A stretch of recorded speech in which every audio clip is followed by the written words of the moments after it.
7-1 it was in Stade Lascour 2 weeks ago in Bordeaux. 2 goals in 2 minutes in the first half. This UEFA Cup second round tie will be settled tonight. Bordeaux against Celtic. And let's refresh ourselves with the two lineups in a couple of minutes. Celtic with those 2 changes, of which Martin O'Neill has spoken. And Celtic bidding, of course, to take their place in the third round of European competition for the first time in 17 years. And they're walking through the frame, Christophe Dugarry, wearing the captain's armband, and a key player for Bordeaux. Number 50, Thommy. 17. Let's have a look at the Celtic starting lineup. Firstly, a couple of changes from Sunday's team, which beat Kilmarnock 1-0 at Rugby Park. Missing, of course, is Paul Lambert in the studio for us, but out of the Celtic team, more significantly, Alan Thompson is ineligible. In come Didier Agathe and Lubomir Moravcik. And, well, Bordeaux haven't experienced him yet. Gordon, Chris Sutton. Yes, Sutton back in to form his partnership with Lassina up front. I think Moravcik will play just slightly in front of the other two midfield, but it's a different shape to the midfield, and I'm sure Martin O'Neill will be a bit worried about that area. We're having sort of attacking player like Moravcik in there. Not the best of defenders, but nevertheless, he can create a lot of things at the other end, and that's what we'll be looking for Moravcik to do tonight. So that's the Celtic lineup. Let's have a look at Bordeaux. No Mark Wilmots for them, the Belgian international captain. He's injured again. Pascal Fendunil, who played in the first leg, he's out injured as well. In come Jemmali, Batlles, who was a sub in the first game, and Jérôme Bonnissel, who was suspended for that first leg. I asked the Bordeaux coach beforehand, Elie Bock, where exactly Christophe Dugarry would play, and his answer was pretty much anybody he likes. Yeah, that's absolutely right, and he's the ace card for them, because he is the man who creates, he's the man who scores for them, as he did in the first leg. And I heard Paul Lambert talk about Bonnissel. He is an excellent player. Didn't play in the first leg, but he will certainly attack for Bordeaux. They have to go, they've got to get a goal tonight, and I believe they'll attack, and they really do have to try and keep Dugarry quiet. And it's a Bordeaux side which have been in good form since these two last met. There's the referee for tonight for Belarus, Sergei Shmolik, who's already been given some advice from the Bordeaux coach Elie Bock ahead of the match. No change there, but Bordeaux have been in good form since the first leg of this match. They beat Paris Saint-Germain away from home. That was the first time the Paris team have lost at home this season, and since then they've beaten Lille as well and have gone to third place in the league. Chris Sutton didn't feature in the first game. He was back on Sunday against Kilmarnock, and he could be a key figure tonight for Celtic. Will the Bordeaux defence be able to cope with what he has to offer? And conversely, I suppose, can the Celtic defence cope with what Christophe Dugarry has to offer? And they certainly won't want to be caught cold as they were from the set piece, following which Bordeaux took the lead 2 weeks ago. Bordeaux attacked the ball at near post, Celtic didn't, and that was Celtic 1 down thanks to Henrik Larsson's penalty. It finished 1-1, and it's delicately poised. Larsson's flick for Sutton. Now Bobby Pedro made such a good start 2 weeks ago, and that's a Celtic throw. Pedro has become a key figure in the Celtic lineup. Words, if you'd used them a year ago, you wouldn't have believed. Both attacking and defensively, doing an important job for Celtic. Gets it back from Moravcik, trying to find a way past, and wins a free kick. So an early set piece free kick given against Batlles.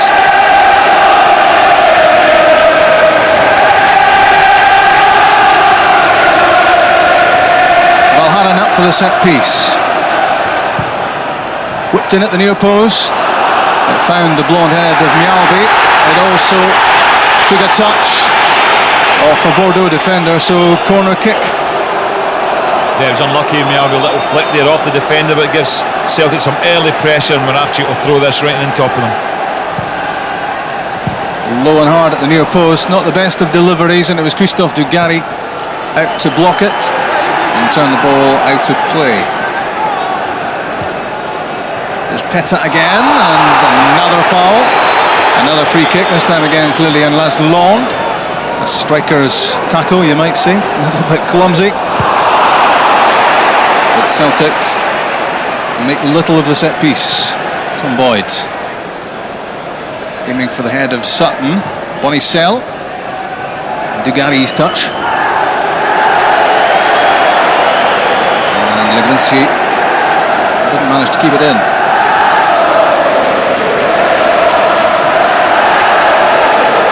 Larson works it back for Petrov. Agat. Larson again. Laslandes on the move. Trying the reverse ball, but Young Mjalby saw it coming. Dugarry wins it back from Petrov. Jérôme Bonnissel. Well, it was a good try, but it didn't come off for Laurent Batlles. He was trying to release Pauleta down the left side. Good touch from Sutton. Petrov's pass. Moravcik and Bobby Petta.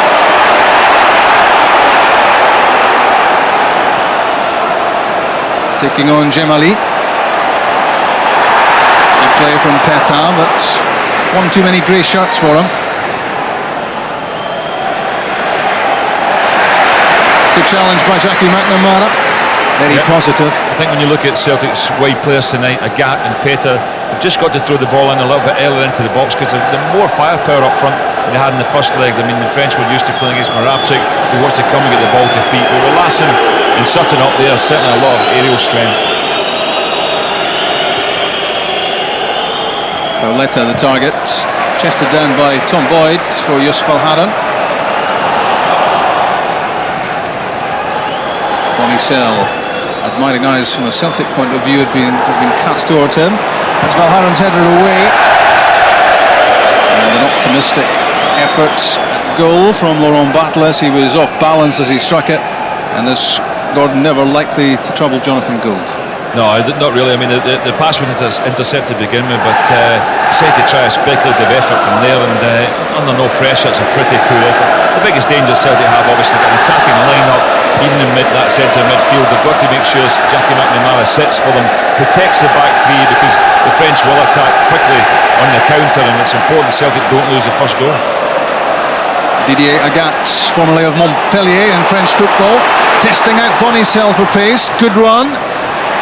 And Henrik Larsson couldn't get there before Ulrich Ramé, the French keeper, twice capped by his country.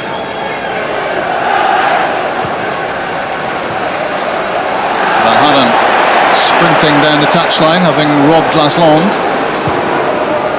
In towards Larsson, and that was Sommeil, David Sommeil, forcing the ball away. It's he and Alain Roche in central defence for Bordeaux, same partnership as a fortnight ago. And that's Jemmali in at right back. Diabaté, won by Moravcik from Mjalby and Petrov. Agat to Petrov again. Larsson, the pass behind Petrov. It's a good turn though. He's got on the wrong side of Sommeil.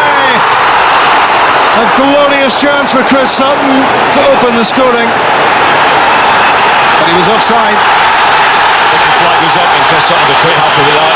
Good play with Celtic down the right hand side, and he did really well, Pedro, but not the best of touches from Chris Sutton, and you know, it would have been probably more disappointing for him if he put it in the net, but certainly quite an easy chance.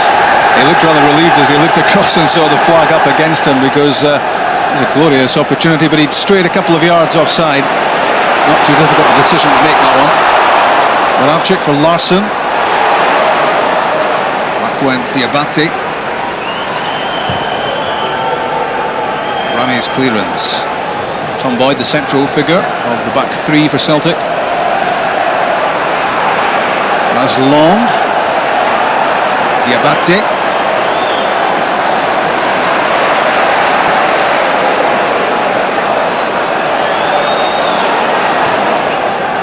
Mjalby. Larsson's flick. Nobody in behind him. And back it goes from Jemmali.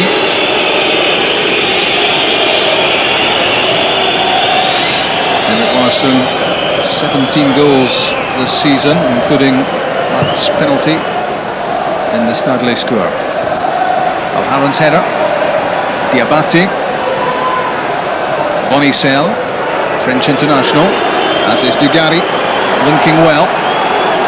Trying to get beyond Mialbi, which he did, hurried the cross. And from a Celtic point of view, that was out of harm's way. Yeah, he will get forward, and I thought it was a chance to throw the ball in early. Unfortunately for Celtic, he didn't, because I don't think Mialbi would have been able to get to him and close down the cross ball there. But it's an interesting formation they're playing, because Dugarry is just floating about. He's trying to just play in that space in the left hand side between the back three of Celtic and their midfield, in order just to be a free play all the time. Glorious touch from Henrik Larsson. Sutton with Peta sprinting up ahead, and Petrov. Wide of Petrov is Agat. Celtic want a good ball in here from Agat. He slipped as he tried to play it. Sommeil cleared. Moravcik. Played off Dugarry. Given away by Laslandes. McNamara's touch this time. Chris Sutton keeps himself onside. Larsson waits.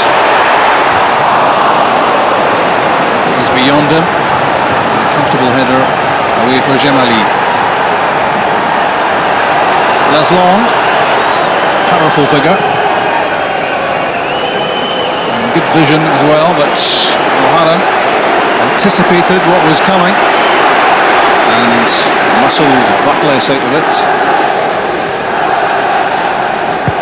Legwinski, Laslandes, Pauleta. Breakdown in communication between the pair. And Alain's clearance coming off the back of Laslandes. Celtic throw. Martin O'Neill's 22nd match as Celtic manager, and he's lost just once, and that was in Helsinki. And Celtic, of course, got through the tie overall. So he hasn't known much of the losing feeling so far. A goalless draw would do it tonight, but he doesn't want to think in those terms. It's a dangerous game to play.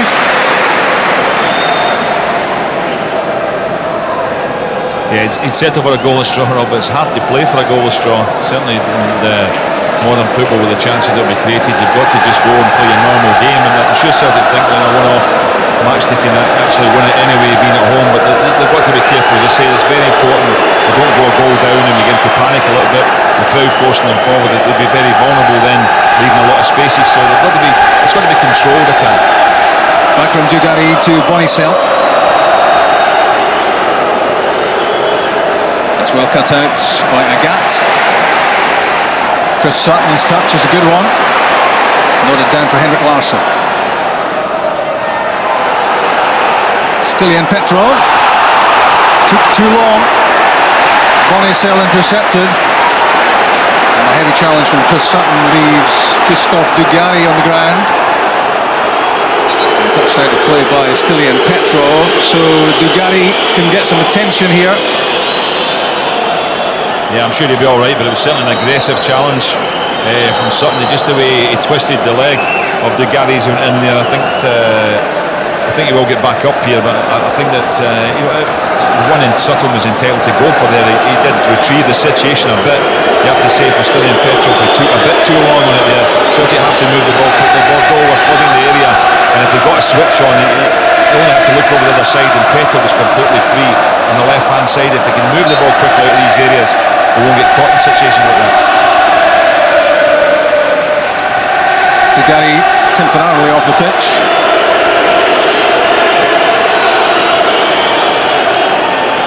The Bordeaux skipper now back on, and having a little word with Chris Sutton about the challenge. It was aggressive, it was competitive. To me, he was well entitled to go for it, but Dugarry didn't fancy it. Well, there's a lot of baggage from the first leg, Rob. The temper's frayed at the end, and there's a few scores to be settled tonight, and I think that we might see the game just gradually get a bit more aggressive as it goes on. Sutton was also complaining to Sommeil there about the fact that they threw the ball into Celtic's half after Celtic having given them the ball back so that Dugarry could receive treatment. Still the back chat is going on between Dugarry and Sutton. I'm not quite sure how fluent Sutton is in French, but it may well be the the universal language of the wind-up. Agat's header. Won by Diabaté. Time for Valharan, but the header goes straight at Dugarry, and that's good play from Petrov. That too is aggressive, very quickly, and giving Dugarry no time on the ball, in much the way that Paul Lambert did 2 weeks ago. Missed by Sutton, but it's through for Larsson. Given away to Petrov. Agat. Early ball in, and a good one, and just wide from Chris Sutton. Made a late one for the cross from Agat. He glanced it, but he glanced it wide. That's a good early ball, and I think Chris Sutton could have done a bit better. I know he's trying to place in the far corner, but it was one of those ones he wasn't really challenged. A free header, he's really got to hit the target there, and I'm sure Martin O'Neill is a bit disappointed with that effort, but it was a good early ball in from Agat. It's maybe a sign that, not having faced them in the first leg, Gordon, they're not quite sure what to do about them. No, I think that's a good positive weapon for Celtic tonight. The players have got aerial strength they have with Sutton back in. He's a different type of striker than they met in the first leg, and I think he could cause them problems with that sort of ball, but they've got to get the right sort of service, but Sutton also has to put chances like that away. Now it's Bordeaux on the attack, but not for long. Let's have another look at that effort from Chris Sutton. Good delivery in from Agat, and look at the room that Sutton was given there, and you can see immediately frustration written all over his face. Yeah, not enough power on it either, and certainly the direction just off, but you know, if he gets maybe 2 or 3 of those, he'll stick them away. Larsson was unlucky, a couple of headers in the first leg, as we know, and good save from the keeper, and one hit the bar, but Sutton really could have put Celtic off to a very good start there if he put that one in. Nearly 14 minutes gone at Celtic Park, 0-0, 1-1 overall, and Joos Valharan with the header. The last of 4 live matches inside 18 days from BBC Scotland. We've brought you both legs of Celtic against Bordeaux, and if this one is the drama of part 1, then it will be pretty exciting stuff. And you get the feeling that we might well, Gordon, be on a knife edge right to the end of this one tonight. Well, certainly if they're not going to take their chances, that they would be on a knife edge, because I mean, obviously Bordeaux capable of scoring at any time with the sort of players they've got. So far I think Celtic have done well. I mean, they've restricted Bordeaux to practically one pretty poor shot, you have to say, and the main Celtic have created the better openings, but as I said, they've got to keep their concentration going, because the game could turn around at any time, as we well know from watching a lot of European football over the years, Rob. Moravcik, good turn. Celtic want something from him tonight. That's a good pass to Petrov. Thought about a shot, the reverse pass instead for Sutton. Now Larsson! Oh, a chance gone for Celtic. That was a glorious opportunity for Henrik Larsson, just about on the penalty spot, and he'll be disappointed he didn't strike here.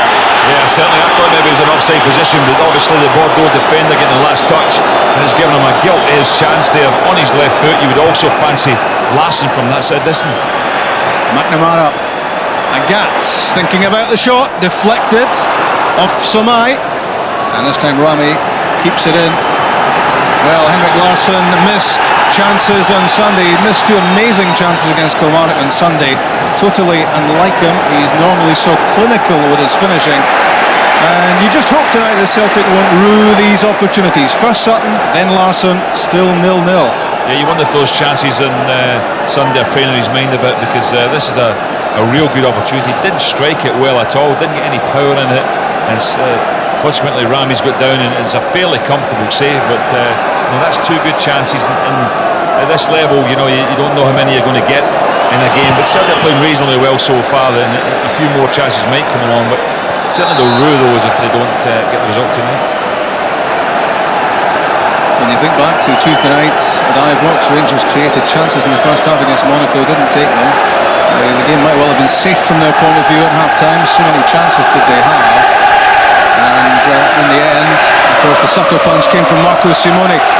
Celtic don't want to play that game here tonight. They've built the foundations with the result in Bordeaux, and they want to apply the finishing touch here. It's a good leap by Petrov. There's Sutton with the flick. Petrov didn't catch the shot, dragged it wide, but he started the game well, very aggressive, winning good ball for Celtic, but not with the finish here, Gordon. No, that was a difficult one, you have to say. Not the easiest to hit a half volley on the left foot as it fell, and he's put it off target. But the main thing about it was the aggression that Petrov and Sutton showed there in order just to put Bordeaux under pressure. It looks as if they're not that comfortable with the ball into the box, and as I say, something Celtic might get from the game tonight if they can get enough decent quality crosses in there to go and put the Bordeaux defence under pressure. Bonnissel, Legwinski plays the 1-2 with Diabaté. Now Dugarry threads a pass through for Pauleta. A good interception that was by Tom Boyd, using all his experience there, no panic, stretched out, hooked his foot round the ball, and now Celtic on the move with Agatz. Back with him goes Legwinski. Agatz touches it for Moravcik. And Yalbi, early ball in for Chris Sutton. Christophe Dugarry. Pauleta, the Portuguese international, taking on Mjalby. He's in hot form as Pauleta, foul given against Mjalby. 10 goals this season already for the man signed from Deportivo by Bordeaux. 2 hat-tricks to his name already this season. He scored the 2 goals which beat PSG a couple of weeks back.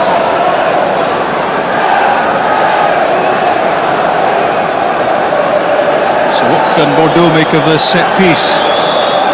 It's Jérôme Bonnissel. Alharan's header away, dominating in defence.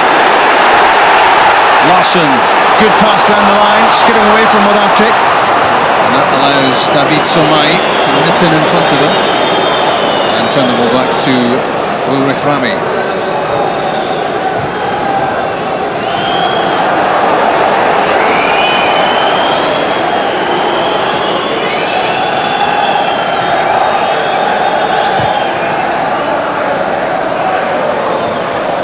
On Stade score for part 1, 60,000 inside Celtic Park for the deciding chapter of this UEFA Cup story. Rolled out by Gould to Agat.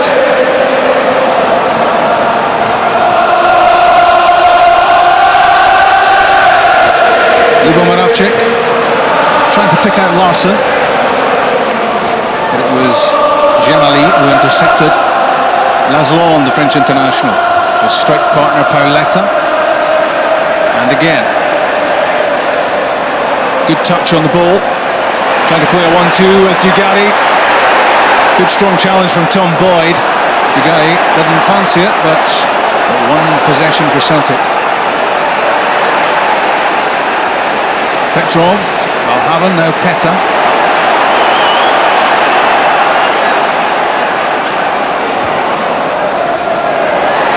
In Petrov, having tied down the left, Celtic now attempt to get some progress down the right hand side with Agat and Sutton.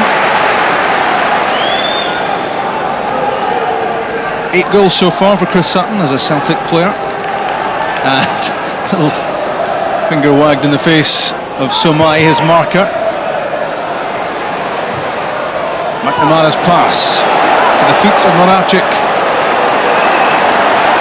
Didier Agat, 2 in front of him.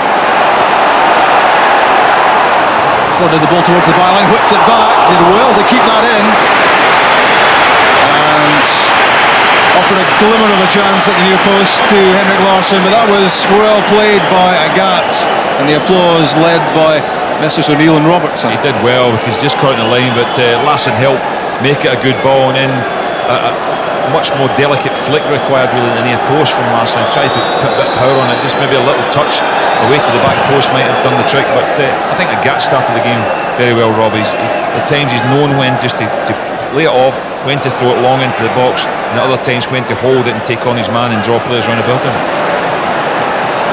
Pauleta on his own for Bordeaux. It's good play again from Boyd. Good quality defending. Agat for Sutton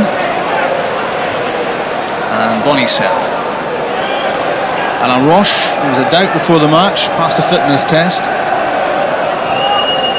Jemmali, Laslandes, Legwinski, Batlles. On the overlap, Jemmali, in for Pauleta. Ghosted into the box there, not really picked up. Not a damaging header, but Celtic need to beware. Yeah, that's a situation you worry about, because what happens is one defender's boy's covering the ball there, but it's just over his head. I think Mjalby has to get a lot closer. He can't afford to stand off on that, because that could easily be flicked to the back post. So when one player's marking the space like Boyd, Mjalby has to mark the man. He can see the ball and man. It's his job to go get tighter. It's well won though by Mjalby against Dugarry. And Celtic have a free kick. It's given against Diabaté. That's the thing we spoke about there, Rob, concentration. I mean, Celtic's nothing to do with their play at all, and yet they could have lost a goal from that sort of situation. The concentration's got to be there. Players have got to do their job in order to make it a worthwhile exercise. But at the moment you've got to look and say there's nothing really to fear from Bordeaux in terms of their general play. They're not don't look a great side at all, but you know, Celtic just have to do their job. A gap to the feet of Larson, lead on for Pedro, knocked over. It was Pedro by Legwinski. It's a free kick and an inviting set-piece opportunity here for Celtic after that foul, which was fairly obvious by the French midfielder.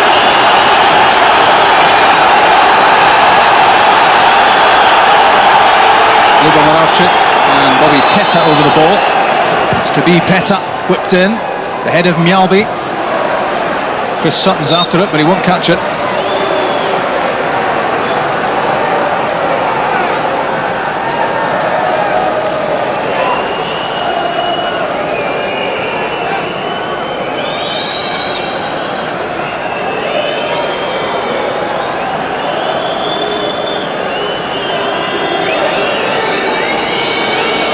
Four minutes gone and no goals at Celtic Park. 1-1 overall. Remember, a goalless draw gets Celtic through. A 1-1 draw takes it to extra time. A 2-2 draw means Bordeaux would go through. But it'd be nice to think that a Celtic win takes Celtic into tomorrow's draw for the third round of the UEFA Cup. Dugarry's pass cut out by McNamara. Went Chris Sutton, watched all the way by Alain Roche. David Jemmali. Now Batlles for Laslandes. Batlles again, but Laslandes wasn't ready for the return pass. McNamara to Moravcik. Formerly a star in French football, Lubomir Moravcik. McNamara got that away to Petrov. Agats loses out to Dugarry.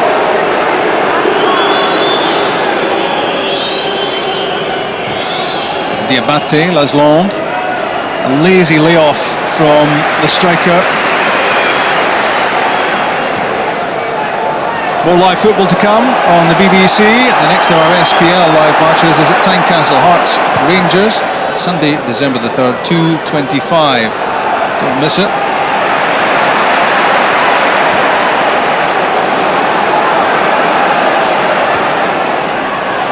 A gap to McNamara. He's in good scoring form at the moment, Jackie McNamara.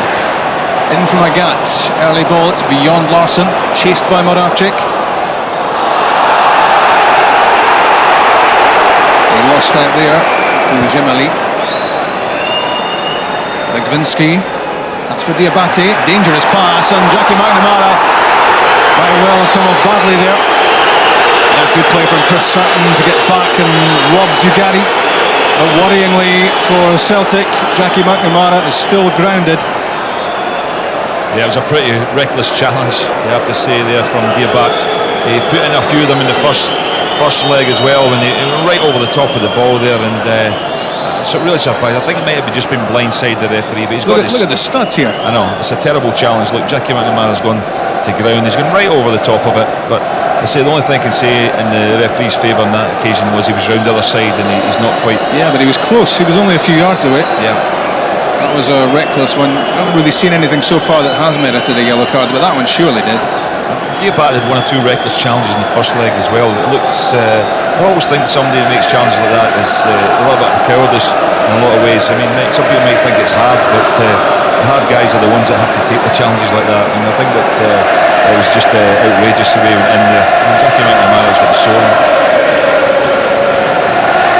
He's onto a stretcher. It doesn't always mean it's the end of the match. Sometimes it's a precautionary, let's get him over to the touchline and give him some treatment, exercise, but the worry for Martin O'Neill here is that he has to make an early change.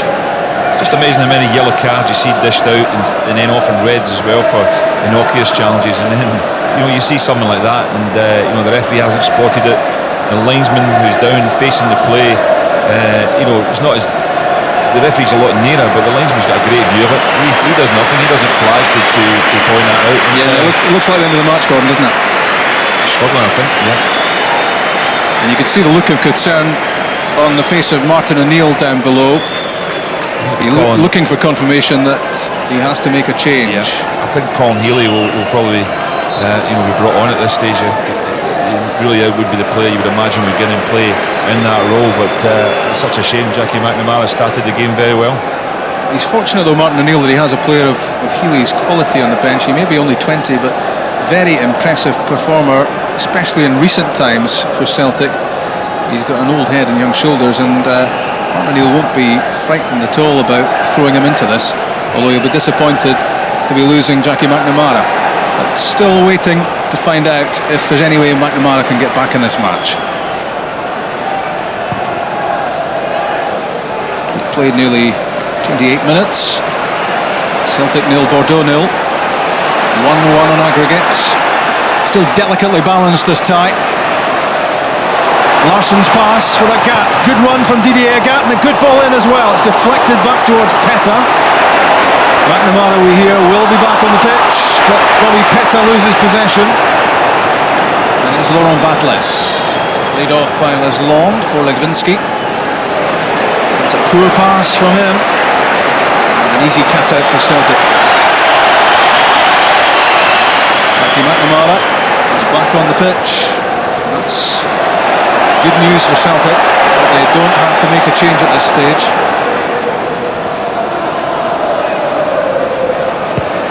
Moravcik's pass to Petrov. McNamara, his first touch since coming off the stretcher, and a good pass. Moravcik trying the reverse pass towards Peta, couldn't quite get it through.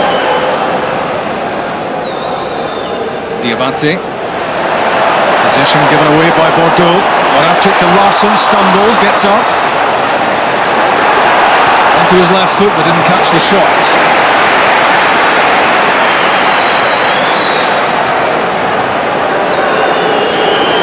Good challenge by Didier Agat. Everything right about that one. Timed up perfectly. Christophe Dugarry left in no doubt there about the fact that Agat wanted to win the ball. David Sommeil. Another poor pass. Sloppy stuff from Bordeaux. Yeah, you have to say that Celtic played much better in Bordeaux than Bordeaux played here, and the thing was though that Bordeaux scored the first goal, so that's always a problem. The worry you would have when you're playing this well and you're not getting the reward for it. And Larsson threatening. Back went Jérôme Bonnissel to protect goalkeeper Ramé. And a free kick given against Henrik Larsson's challenge. But he's well entitled to go for this. Yeah, it's actually one though. I don't like to see players sliding in though when the balls come to the goalkeeper's arms, because the goalkeeper's always going to come off second best. But he didn't really. He put his feet out of the way in the end up. Chris Sutton couldn't quite get that under control, and David Sommeil knocked it away from him. But he He's always wanting the ball, is Chris Sutton. His flick, Petrov was after it, and it was Diabaté who turned the ball out of play. Lucky not to have a yellow card against his name. Johan Mjalby. Petrov's header. Bonnicel's clearance. Well up was McNamara. That was Moravcik. Dugarry. Free kick given.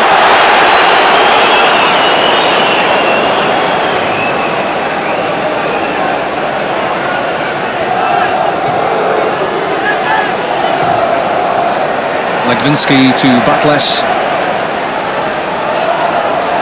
Jemmali taking the place of Grenny in the Bordeaux sides. Tom Boyd to Bobby Petta.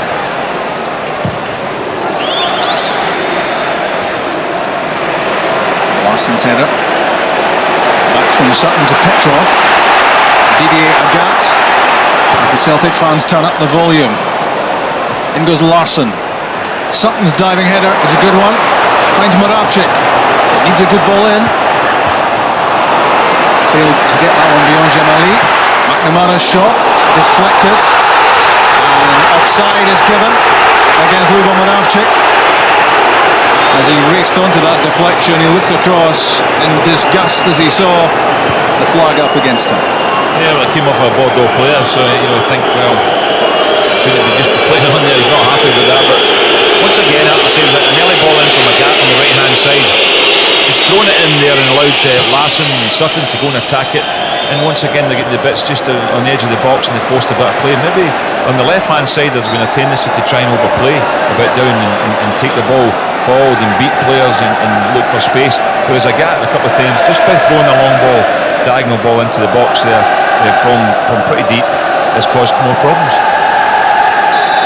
Batlles wins a free kick given against Joos Valharen.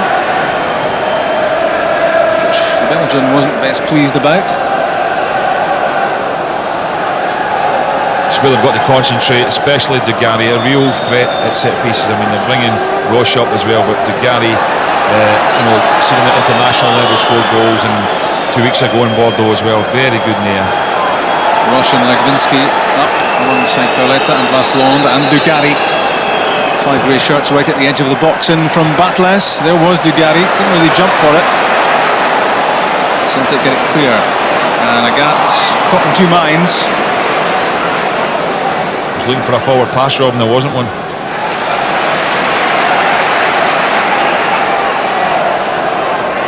Not much more than 10 minutes left in this first half. It remains goalless. 1-1 the overall scoreline, and that's a good challenge by Agat on Bonnissel as he tried to get down the touchline. Left by Dugarry for Pauleta. Diabaté loses out to Larsson. Good play from him at Larsson. Moravcik to Sutton. Maybe Petta wants it, and now gets it from Valharen. Takes a tumble, no free kick. Jemmali. It's for Laslandes. Tom Boyd had a good start on him. And Jonathan Gould's clearance. Jonathan Gould largely unemployed in this first half, but he has to keep himself sharp. Moravcik gets it back from Agat. Henrik Larsson indicating exactly where he wanted it played.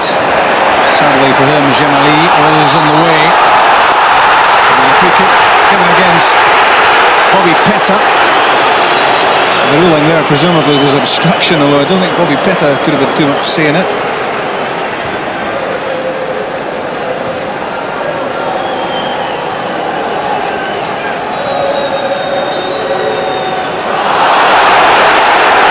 A little bit theatrical from Christophe Dugarry as he looked for a free kick. He reckoned there was a push, but I think he was just about the only person in the stadium who thought that.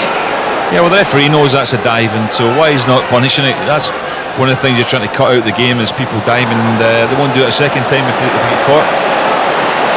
Here he is again, and that's possibly the biggest cheat of the first half, with Dugarry failing to control that. Pedro to McNamara. He finds Peta. Trying to get past Batlles. No free kick. He's just got to Rob at times. Bobby Peta is attracting people to him, and then he's trying to take them on and losing it. He's got to just now and again, every so often, just throw a long ball, and that keeps defenders, they won't go too close to him. There are plenty of people supporting him diagonally. He's got to just knock it in there. He's giving away possession far too often. Lazy looking pass back from Jackie McNamara, and I think he's indicating now to the touchline that his match is over. McNamara, he's just made a gesture towards Martin O'Neill that he's not going to be able to continue. The game is over and Celtic will have to make a change. Yeah, he struggled through, but obviously probably bleeding in the muscle or something, Robin. What happens then is it just stiffens up and your movement just diminishes as time goes on, and that's obviously what's happening. It really is restricting him, and it's Colin Healy, I think, who will come on. I think it's a natural progression. Just bring Healy on in there. That's the position he plays anyway, and a lot of people thought he might start the game anyway.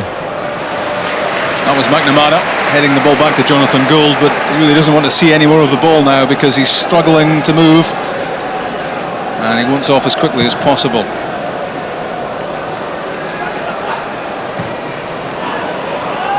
Jérôme Bonnissel just launched hopefully downfield.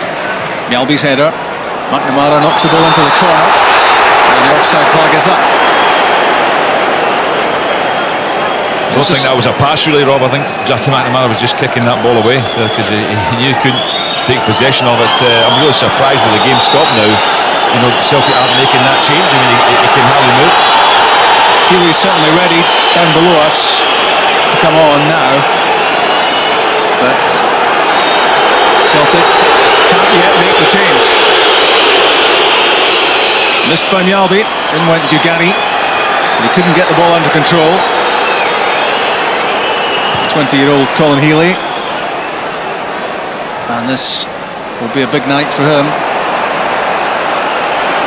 Jemmali has overrun it.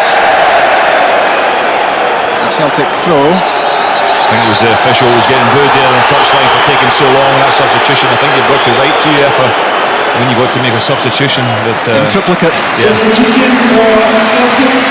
Well, finally the change can be made, and McNamara, who bravely soldiered on, hoping that he might be able to run off the injury, has discovered since that there was no way he could continue, so he's off, and a big opportunity coming up for Colin Healy.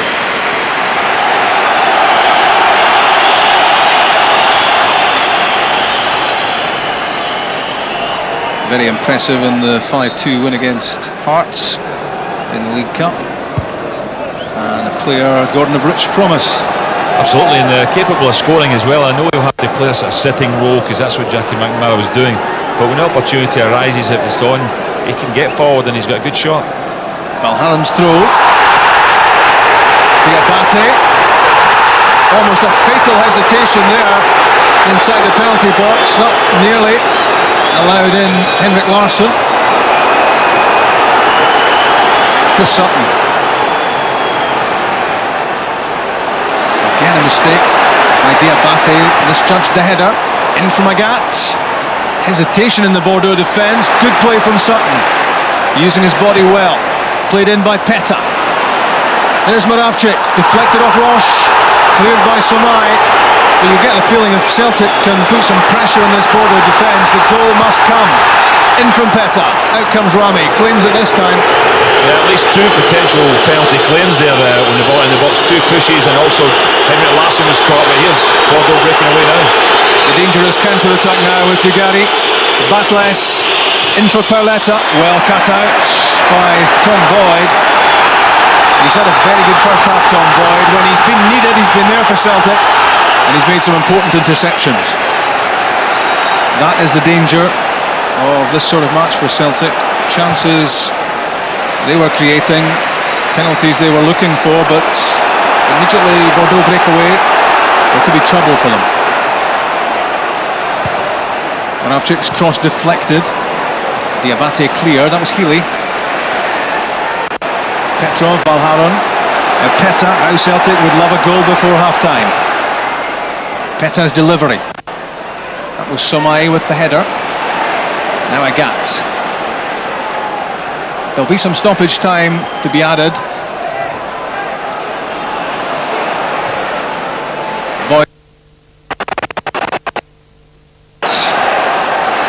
Here's Larsson, chance for Henrik Larsson, and well away. Yeah, you have to say his movement's very good at the moment, Larsson. He did everything right, but he's just off in terms of his finishing, his shooting. If nothing's going in for him at the moment, and that's another example. Probably about a year ago, maybe just before his injury, he may have just curled that in, but that's exactly what he's trying to do. But say at the moment, although he scored a lot of goals this season, there's no doubt he's never really recaptured his form yet, but he's moving everything still very good, and that was a good opportunity. Seems crazy to suggest that Henrik Larsson might have a crisis of confidence with his finishing, but certainly so far in this match he's worked a couple of good openings for himself, but hasn't yet hit the target, and that's unlike him.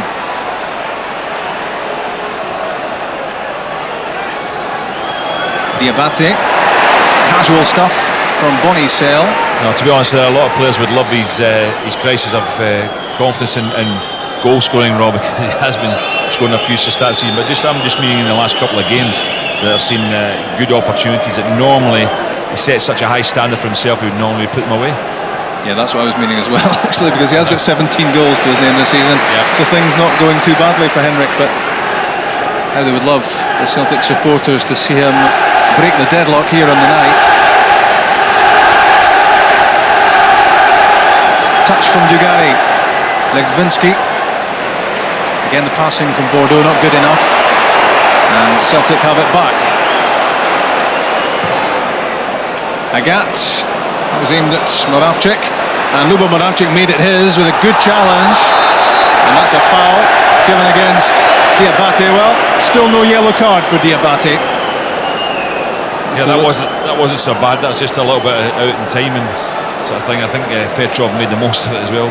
Yeah, but that's a few now, isn't it, against Diabaté? Yeah, he's had a few fouls when in the worst one went unpunished. Here's the free kick with Tom Boyd. Chipped up towards Sutton. Roche with the header. Laslandes tried to flick it clear. Petrov to Healy. Hurried into his pass by the challenge from Laslandes.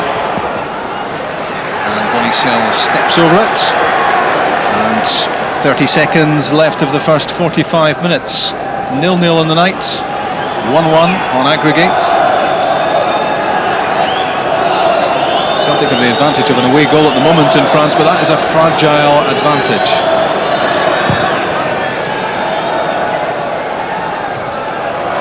Dugarry's header back to Bonnissel. The return pass failing to hit its target from Bonnissel. Lilian Petrov. He's had a good first half.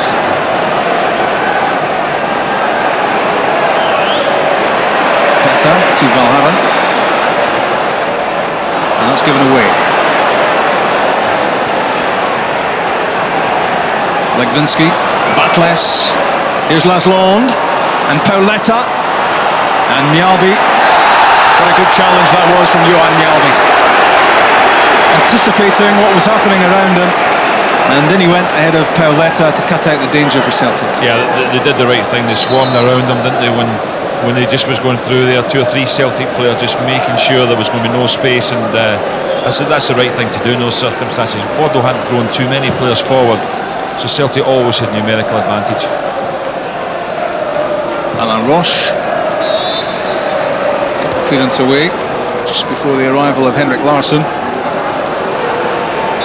A minute added already at the end of the first half.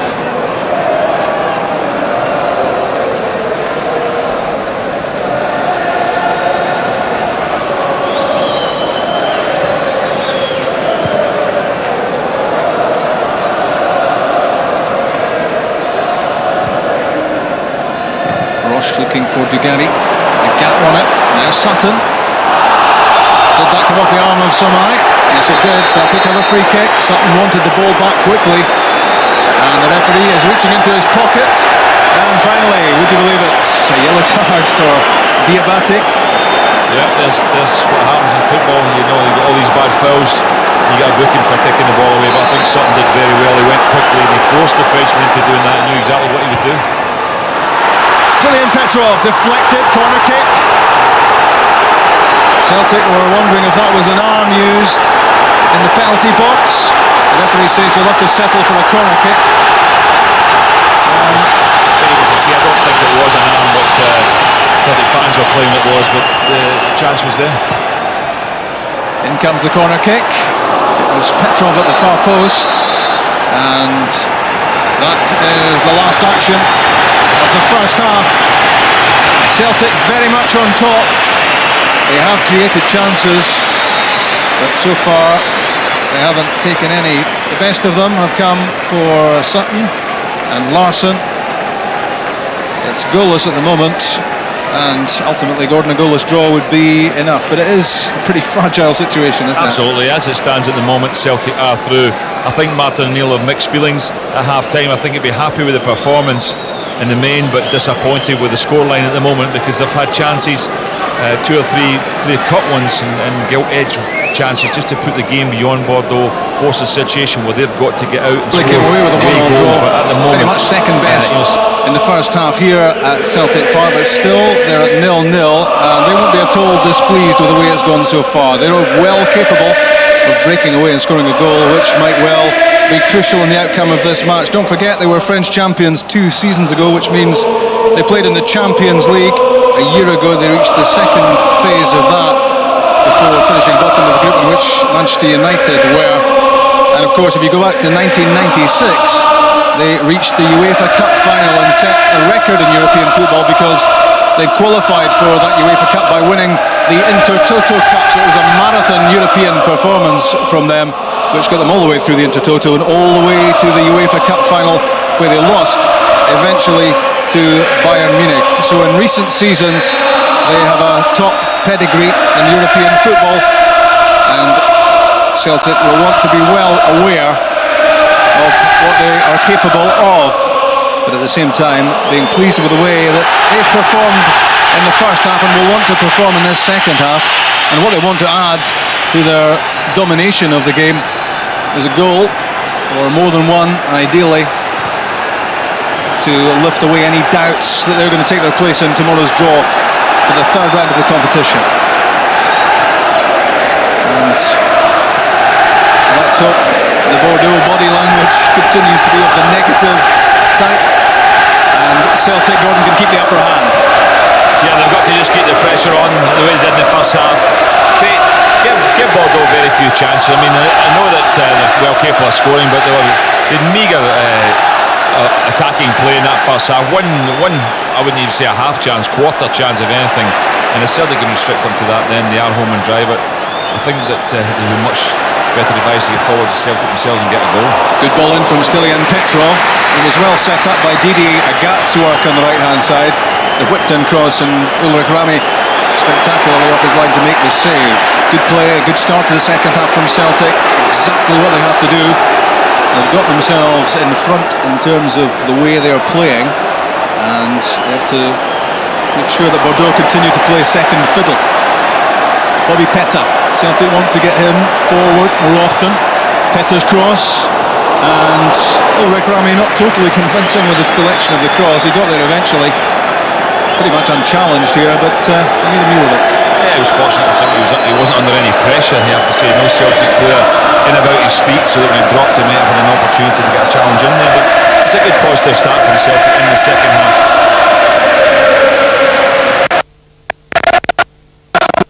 A lot of noise. They would love to think that their team can win back some credibility in Europe. It's been an awful long time since they put together a run of any great conviction in any of the competitions. As I said, it was 17 years since they reached the third round of any competition in Europe, and they would like to rewrite the record books. Season 83-84, they lost to Nottingham Forest in the third round, and it's 20 years since they were in Europe beyond Christmas time. I think they'll be extremely disappointed if they don't go through in this two-legged affair, because Bordeaux haven't looked a great side in either leg. Came out on strong a bit in the second leg in France, as you might have imagined they would, but even tonight so far they haven't looked in danger. And I think if you took Dugarry out the side, you wouldn't think they'd be capable of anything at all. And here he is on the ball. But Celtic getting physical with him, shutting him down very quickly, not giving him the space he likes in which to play. And if he begins to hang his head, Celtic will feel they've won a victory, and Elie Bopp knows that he depends an awful lot on what Christophe Dugarry can come up with.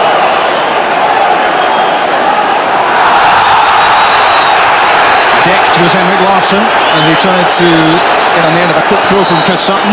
Yeah, I'm surprised Jemmali's not been, he's been spoken to now. First foul, that old first foul routine.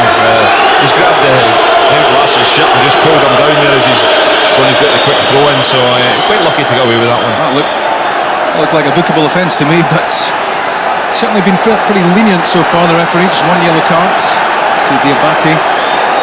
Here's the free kick in from Bobby Petta. Sommeil with the header away. Industrious stuff from Healy, and unlucky. It was pass skidded away from Petta.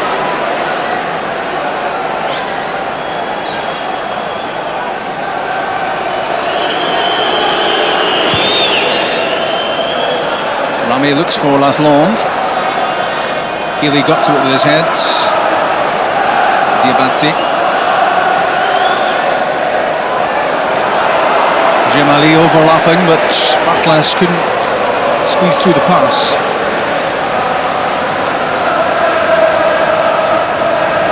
Nearly 5 minutes into the second half. And up and under from Batlles. Mjalby heads it clear. Legwinski. Now Bonnissel. Good pass to the feet of Dugarry. Mjalby wins it for Celtic. And strong play as well from Lilian Laslandes. Well, I didn't see an awful lot wrong with this, but the referee did.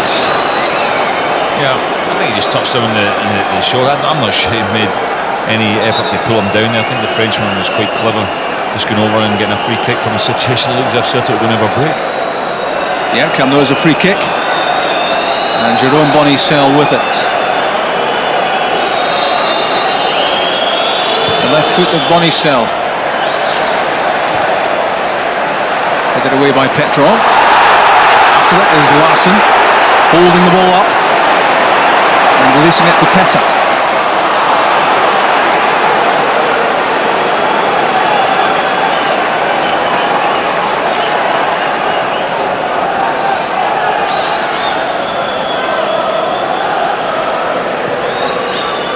Roche to Sommeil. Bonnissel, one of the changes to the Bordeaux team from the first leg lineup. He was suspended that time. His pass to Laslandes. Pauleta flicked on for Batlles. Petta wins a good header. Now Boyd. Unloaded by Valhanen. Sommeil's header. Now Pedro winning the ball in the midfield. For Agat.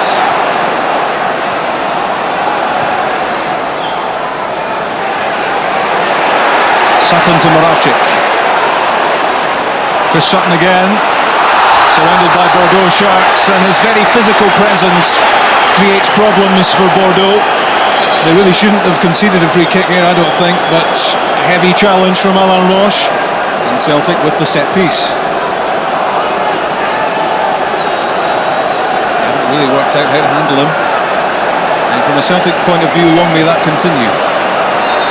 Yeah, it's quite a distance out, but Larsson normally good for these set pieces. Moravcik's running about it as well, he's inventive, but I'd imagine from there Larsson will maybe want to go short.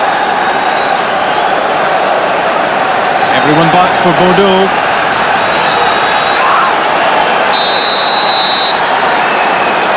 Here comes Henrik Larsson.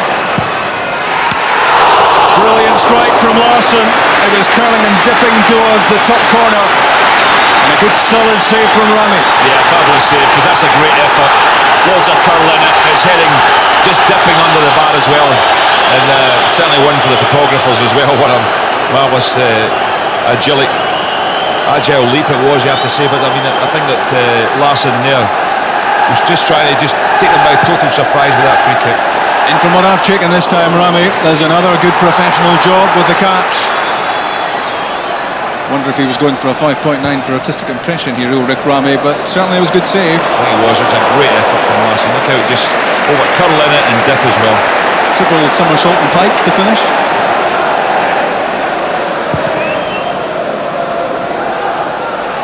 Chris Sutton's flick.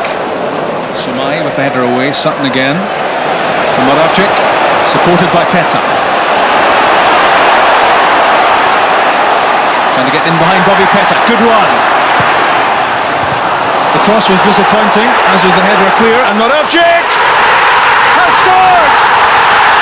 A brilliant finish from Moravcik.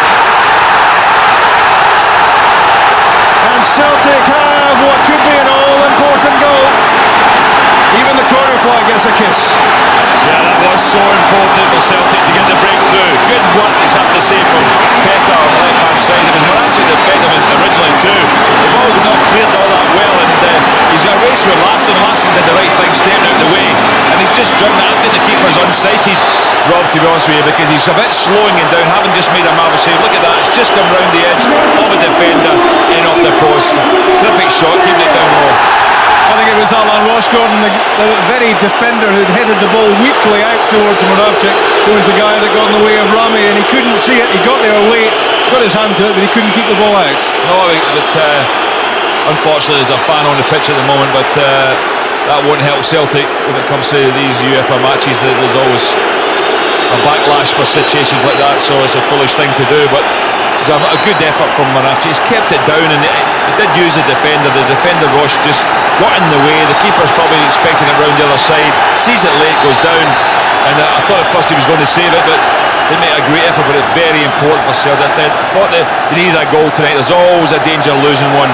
I don't think there's a danger of losing two, so that at least the very worst Celtic are going to get is probably going into extra time now. But that's a marvellous breakthrough for them, and they'll probably go on, maybe get another goal now. Lubomir Moravcik's 5th goal of the season, and so vital that one.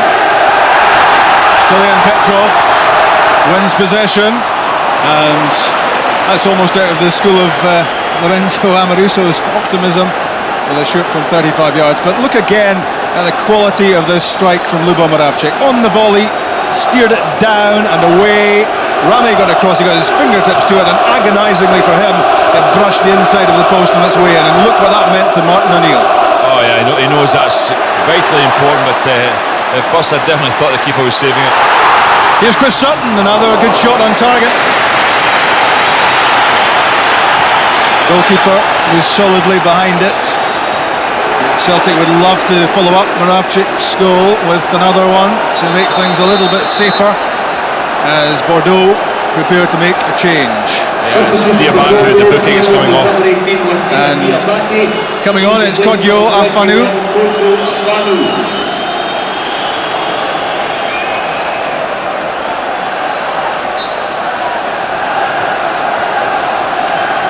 Still, of course, that tantalising situation for Bordeaux that while they trail in the night and they trail in aggregate, they know that if they can get a goal, that would take the tie into extra time, and Celtic will really feel that they want to score again. Well, Bordeaux are going to have to step it up a bit, and they're going to require Dugarry to get himself more in the game. He's the one influential player and creative player that they have to do something. I've not been all that impressed with the front two, although I have to say Celtic's back three tonight have been impressive in keeping them quiet. But Dugarry would have to get himself in the match, but you just can't see them creating the openings to get anything at the moment. But Celtic have got to keep their concentration going. He remains a big danger man, and Celtic will want to do what they've done so far, which is keep a very close eye on the French international. Nearly 50 caps for his country. Paul Lambert had him in his back pocket for most of the first match in Bordeaux. And Celtic again doing a good job of keeping the shackles on Dugarry. Lovely touch from Moravcik. A heavy challenge from Legwinski. No foul given against Legwinski, but the foul was given when the challenge came in against the French midfielder from Sutton. Batlles for Dugarry. Mjalby has it. Agat fires it towards Henrik Larsson. Now Healy.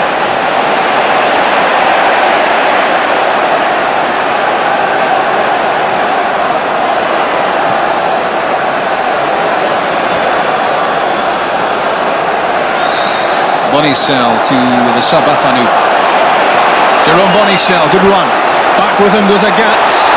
Still Bonnissel, good challenge by Agat. Waited his moment and made sure that when he slid in he would get the ball.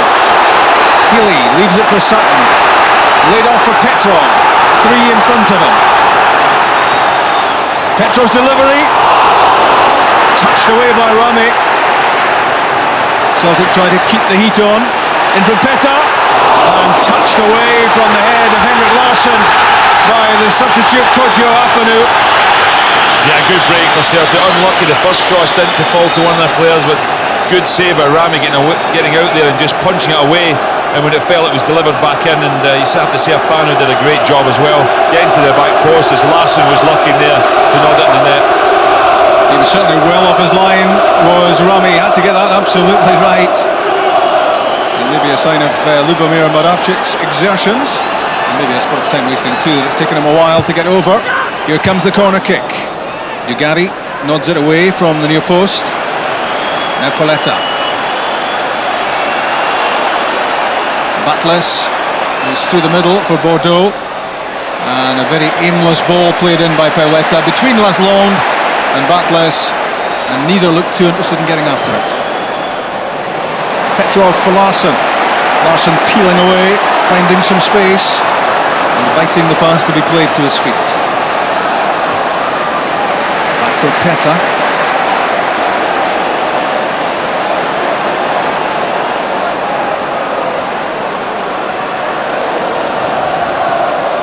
Chipped over the head. Jemmali. Moravcik was hoping Petter would make the run in behind.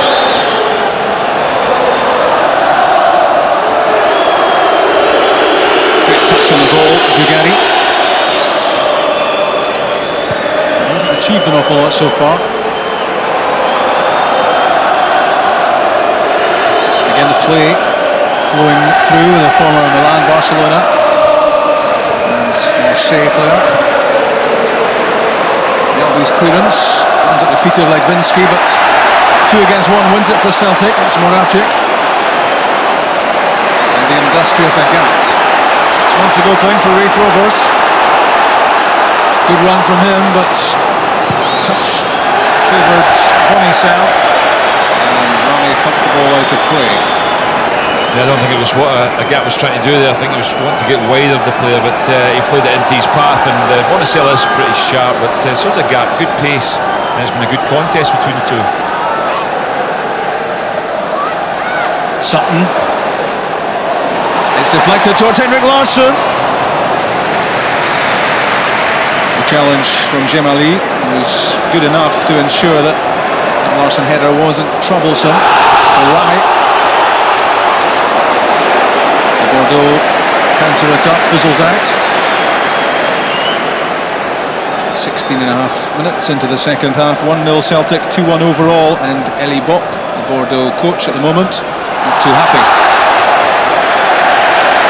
The good thing from Celtic's point of view is they're playing quite far up. They've not got a tendency to drop off too deep and allow Bordeaux to come at them. That's what happened in the first leg. We have to say Celtic were away from home then, obviously, but tonight at least they're moved up the field and they don't have a lot of problems with the pace of the Bordeaux attack. Larsson's header, and that's a disappointment for Lilian Petrov. It was very inviting, it bounced in front of him, but he needed to wait for this to come down before firing in the volley. Yeah, it's a half chance as well. Great work by Larsson, just nodding it into his path. He's probably just rising a little bit, and he's misjudged it as it bounced up in front of him, but it was a good opportunity to get a shot in. Great service from Larsson for Petrov. Bonnissel loses out to Petrov.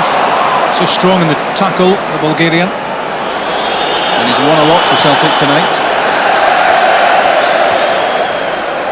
And Celtic so far, touch wood, have made light of the absence of Paul Lambert. They've done well. I mean, and without Thompson as well, who's been influential to start the season, can't play him, ineligible player. But the midfield have done a good job considering. But they've got forward, they've gone and supported things. They've covered for the defence as well. So it's been a good all-round performance from Celtic. Legwinski for Bordeaux. Jemmali, Afanou. It was intended for Bonnissel. He was being pressured by Colin Healy, and he hurried the pass, and the ball was given away. Mjällby, his fellow Swedish international, Henrik Larsson. Agats. Neat little 1-2 with Petrov. Petrov's pass picks out Peta, which is a lot of peas. Moravcik, Petrov. Well, he's well entitled to have a crack at goal. There was room for him to line up the shot, but he tagged it wide, and he's obviously learning the language too. Might use another P for the shot, Rob. Pathetic, but just as well it was that. But not the best. He's getting into some good positions. His lead-up play has been very good. In the 2/3 of the field, he's been doing excellently. But just the opportunity there, and maybe when he got forward there, not his finishing boots on tonight, obviously. Jonathan Gould largely untroubled so far. Let's hope it stays that way. Alain Roche with the header, and Jérôme Bonnissel. Mjällby, controlled effort, picking out Agat. Laslandes getting back to put some pressure on him.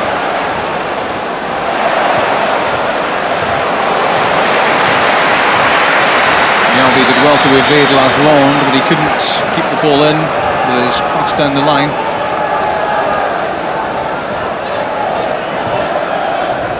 "20 minutes played in the second half.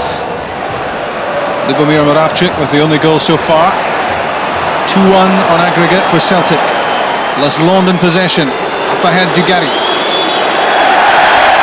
He was pressured by Healy.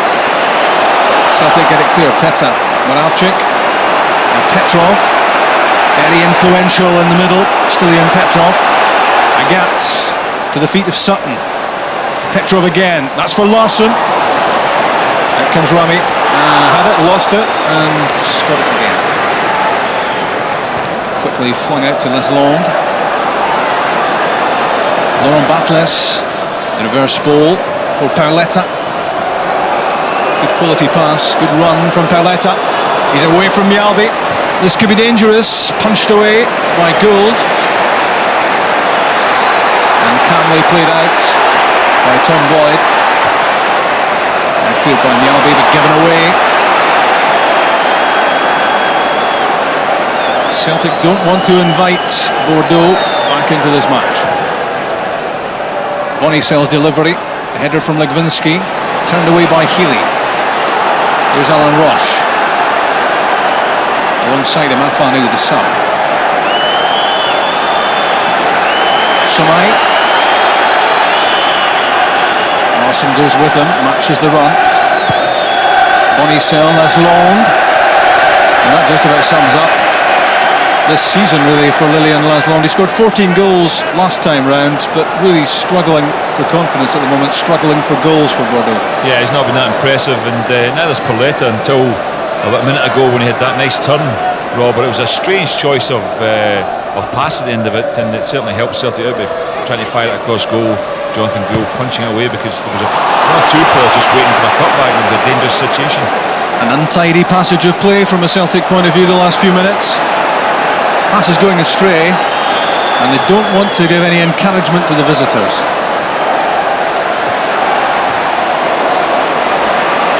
Again, Celtic hurrying the passes instead of making sure they keep the ball.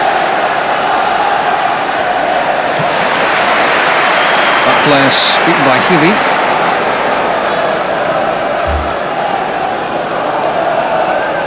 22 and a half minutes between Celtic and the third round of the UEFA Cup. Oh, there was a transatlantic delay on that whistle from the Belarusian referee, Shmolik. Yeah, he made it look good, didn't he? I mean, yes, the dying swan.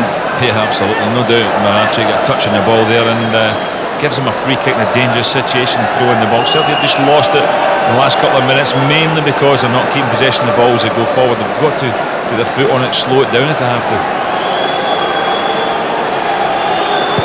Jérôme Bonnissel with the free kick. It was Joos Valharen who was higher than anyone to head the ball away, and now Celtic want to do some attacking of their own. But again, it's a bad pass from Agat, taking the wrong option. Batlles to Dugarry. Dugarry against Valharen, squeezed the ball in. There first for Celtic was Colin Healy, to turn the ball away. 20-year-old, born in County Cork, and a big night for Healy.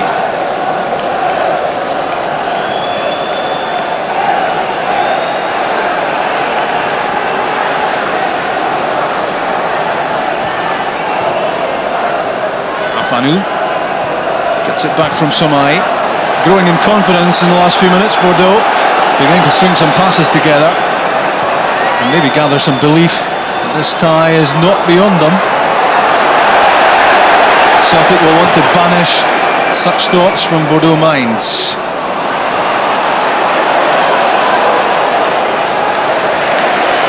It's a Celtic throw. 1-0 on the night, 2-1 overall.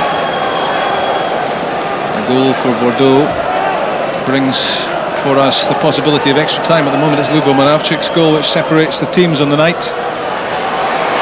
Kept in by Larsson, did well. Nearly a corner kick, not quite. But the offside flag, I think, was up.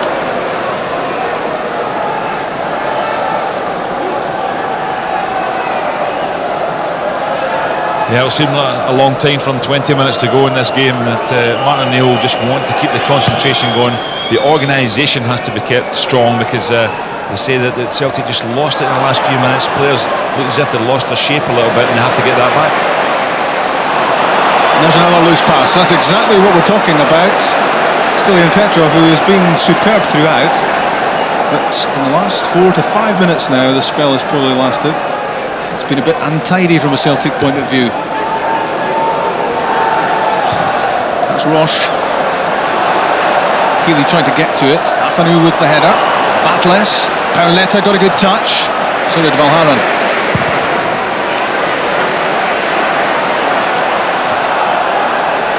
Sutton against Roche, and it breaks for Petrov.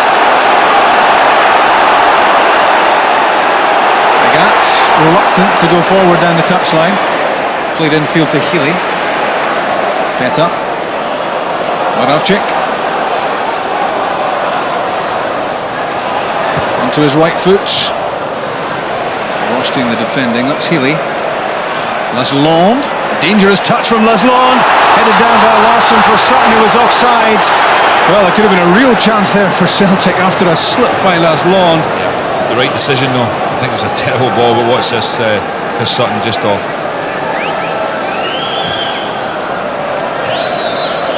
I don't think Lilian Laslandes would have been too popular with his teammates and Chris Sutton been on the side and taken that opportunity. It remains 1-0. Batlles to Pauleta. Back for Bonnissel. Batlles again, couldn't quite squeeze that through. Good block by Mjalby. Laid off by Sutton. Moravcik, great vision. Saw the run on the far side of Didier Agat. He's quick enough, but he couldn't quite prod that beyond Sommeil. Looked initially as if he'd overrun it, but his pace there, Agat, meant that he still had a chance. Afanou to Laslandes. Gets the ball down. Up ahead of him, Legwinski. Infield Dugarry. Laid back for Afanou. Batlles. Laurent Batlles again. The touch for Laslandes. He's offside. But seeing the ball in the back of the net should serve as a warning for Celtic, because if they continue to play as they're playing at the moment, it could be in big bother here, Gordon. Yeah, absolutely. I mean, that shows you what they're capable of from doing very little in the game. I think Celtic have caused their own problems, but the shape has gone slightly. They're also giving the ball away too easily, and not. They're probably getting forward a little bit too much. They're going a bit ragged in the last 5 minutes, and they can be thrown away what is a perfect position to be in. And that's maybe just a little wake-up call for them there. And there we have it again. I wonder if Martin O'Neill will think about making a change. It's not happening for Celtic at the moment. Roche, Legwinski, Dugarry.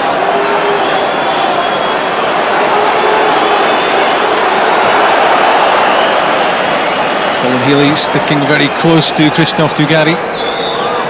An important role. Pauleta has Johan Mjalby for company. Afanou, Sommeil, and Roche. Dugarry again. Healy intercepted, and now Larson. Healy breaking down the left-hand side. Good play from Healy. Now looks for support. Larson in the middle. Sutton still 25 yards out. Pauleta. Lubomir Moravcik. Finds Petrov. Agat wants it. And what you want to see now is Agat having a go at Bonnissel.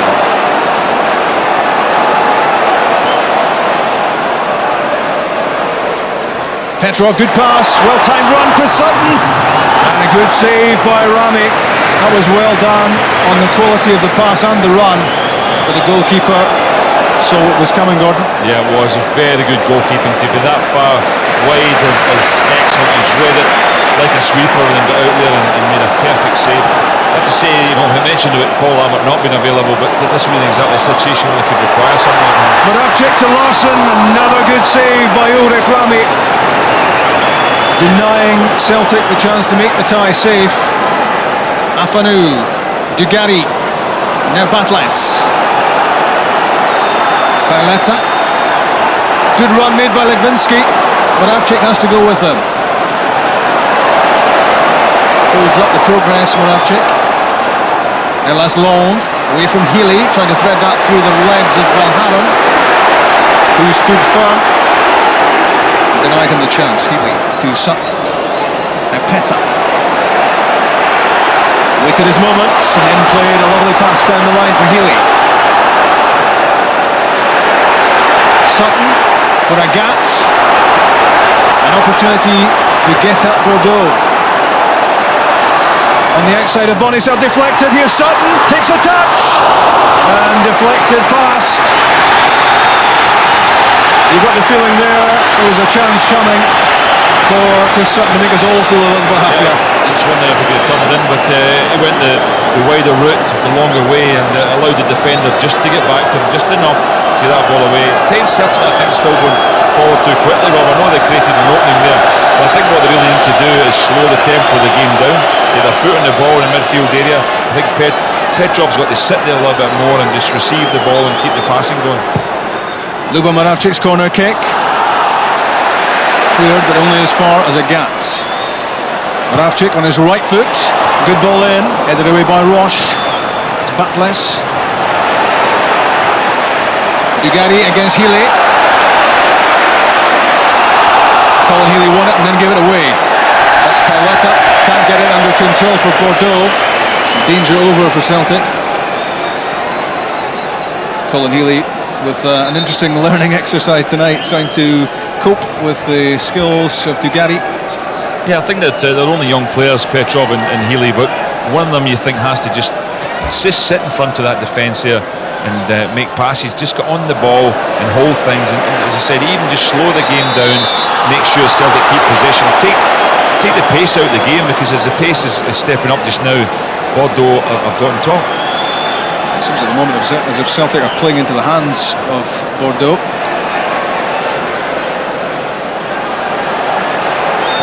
Tommy Johnson may well be coming on shortly for Celtic as a second substitution, and Moravcik I think will be the player to come off. First substitution was enforced because of the injury to Jackie McNamara, with Colin Healy coming on this time. Lubomir Moravcik, who's worked hard and scored the only goal so far, is about to give way, and Tommy Johnson is certainly full of energy and will offer Celtic something a little bit different. Jemmali, that was for Pauleta, cleared by Boyd. Not really interested about anything too fancy at this stage, just get it out of the danger area for Celtic. 12 minutes left, and enter Tommy Johnson, and there'll be a big reception now for the goal scorer, and Celtic fans will hope he is the match winner tonight. Lubomir Moravcik, we are not worthy is the message, and Tommy Johnson well capable of scoring the goal, which would calm nerves. Yeah, I just wonder where they're going to play him. It looks as if he's going back into midfield. I just wondered if there was a situation where it might have been time to bring on Stubbs. Rob just sit Stubbs in that midfield position, just as a sitting defensive midfield player, just to take the sting out of the game. But Tommy Johnson will want to get forward. David Jemmali away from Johnson.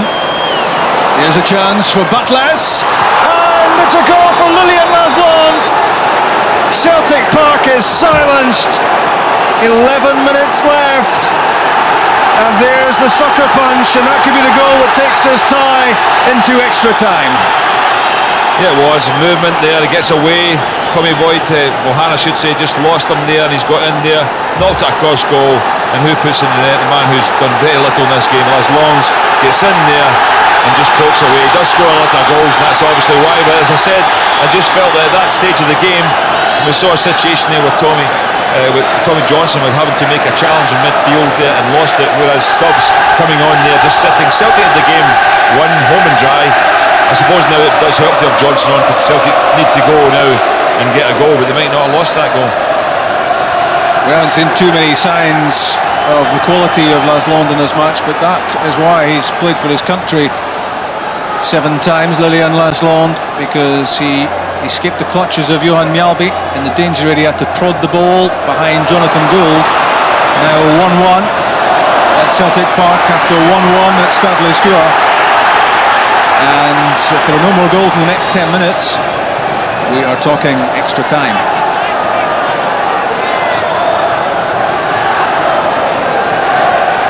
Bordeaux thinking about making another change. It's Bruno Basto, who played in the first game, who's about to come on. Afanou already on, that was him. Ramé's clearance, Bobby Petta underneath it.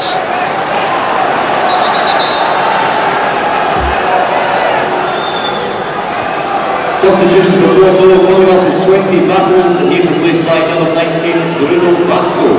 So it's a Portuguese defender, Bruno Basto, who comes on. I was looking at Battles, he's very tired. I don't know if he's played much football recently, but he was standing with his hands on his hips quite a lot while the action was going about very quickly round about him, with the rest of his teammates having stepped up the performance. So I'm not surprised he's come off.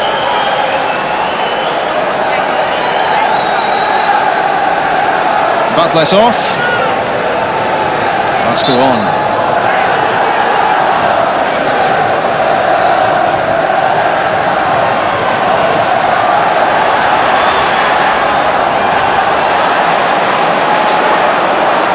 Dugarry to Roche. Dugarry again, quality in just about everything he does. Laslandes hooked in towards Pauleta. The neatest of touches from Mjalby. Got that away, but who's on the end of it? Again, it's Dugarry. Mjalby wins it against Pauleta and wins the throw.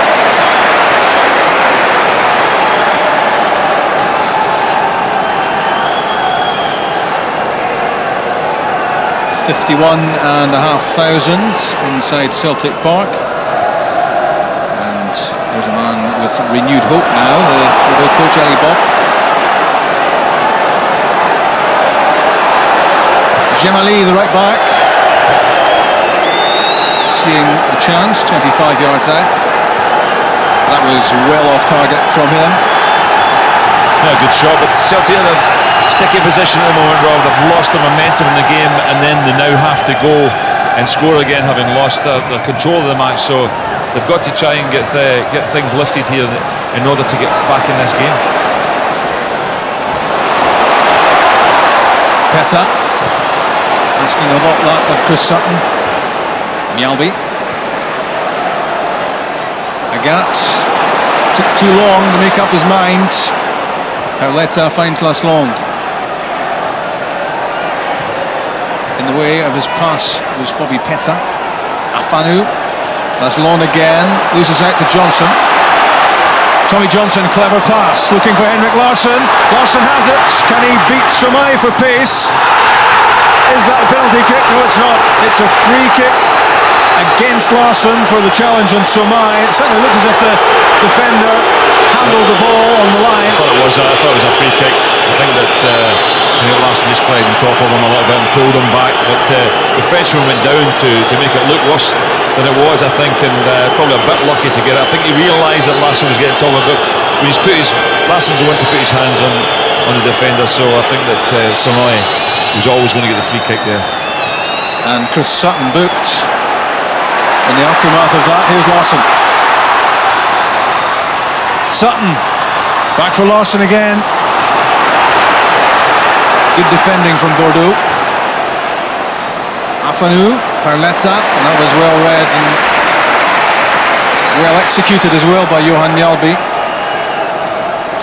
6 minutes left at Celtic Park. We're talking tightrope. 2-2 overall. They can't be separated at the moment, these two. Laslandes. Legwinski tries again. Mjällby's headed away. Tommy Johnson. Possession relinquished by Celtic.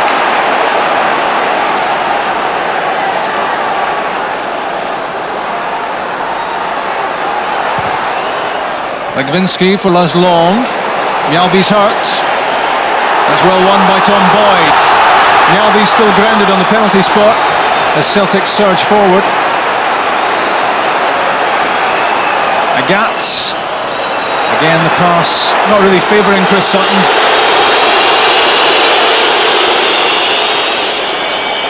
And now the action stops.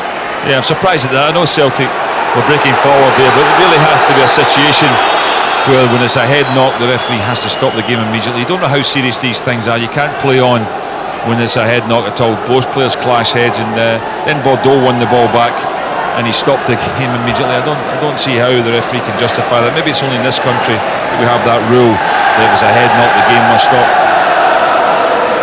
That's a painful one for Mjällby. It will take a lot to keep him out of the action, and Martin O'Neill knows that well. He's made of tough stuff, this Mjällby.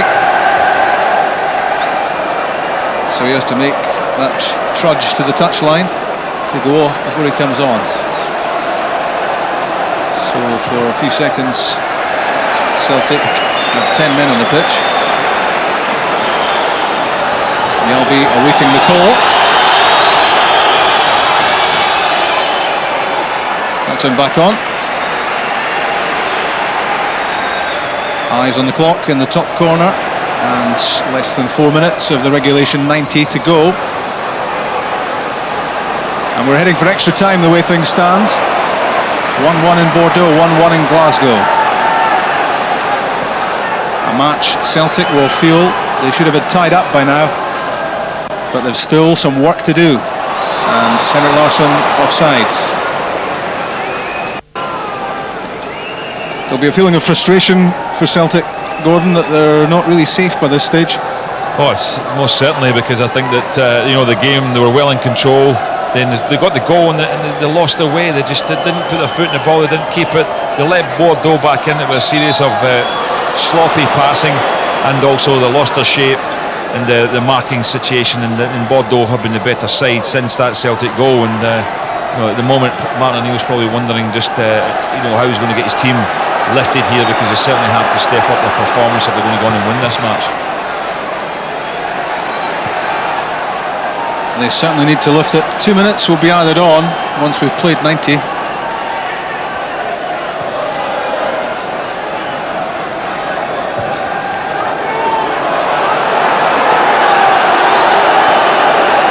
Afanou to Bonnissel.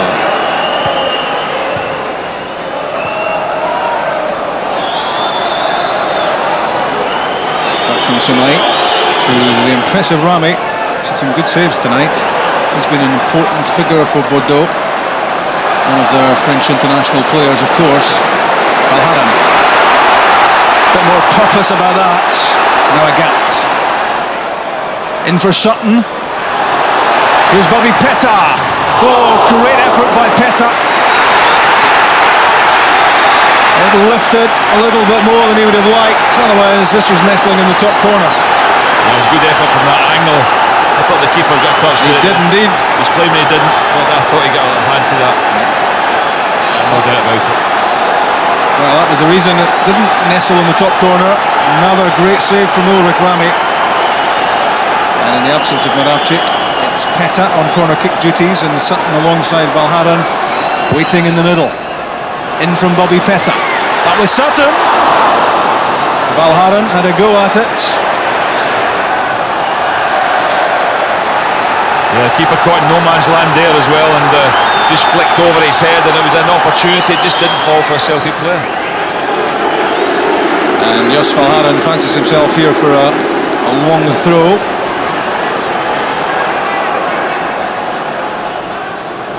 Valharan's throw, looking for Sutton. Jemmali got his head to it. And hammered away by Legwinski. Inside the last minutes of the 90. 2 to go on top of that. Chris Sutton did well.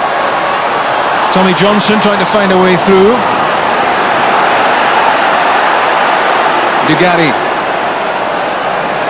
The back heel to Afanou. Albi being tested. Good covering challenge from Boyd. Back in from Bonnissel and Dugarry. And there was an opportunity for Bordeaux. Ghosting in was Christophe Dugarry. And Celtic can be grateful he didn't steer this one down. Peta did really well. He just did enough. He didn't foul him, but just his physical presence put Dugarry off. It looked as if it was going to be a free header at the back post. Good breakaway from Bordeaux. Good ball into the box, and Peta must get a lot of credit there. Legwinski, Laslandes, Dugarry. Celtic have to impose themselves again. Given away by Dugarry. Johnson.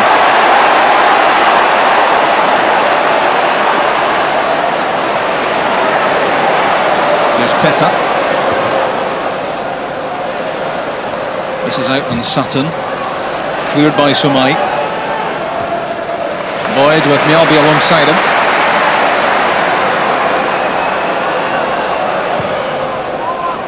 Played nearly a minute of added time, and Erik Larsson can't catch that. So not much more than 60 seconds between Celtic and the final whistle, and almost certainly now Gordon extra time. Yeah, it's looking like it, which is disappointing from Celtic's point of view, because the game looked as if it was well won at one stage, and Bordeaux not looking too impressive, and suddenly found themselves back in the game. Celtic, in my opinion, the players themselves threw it away to a certain extent. I think I don't want to give Bordeaux too much credit. I think that Celtic just got sloppy and just lost their way and lost their concentration. It was as if Celtic invited them in, and they were happy to accept the invitation. And Martin O'Neill will not have been impressed with that passage of play, which was so destructive for Celtic, and which has now put the outcome of this game on a knife edge. Celtic having looked to have been pretty comfortable.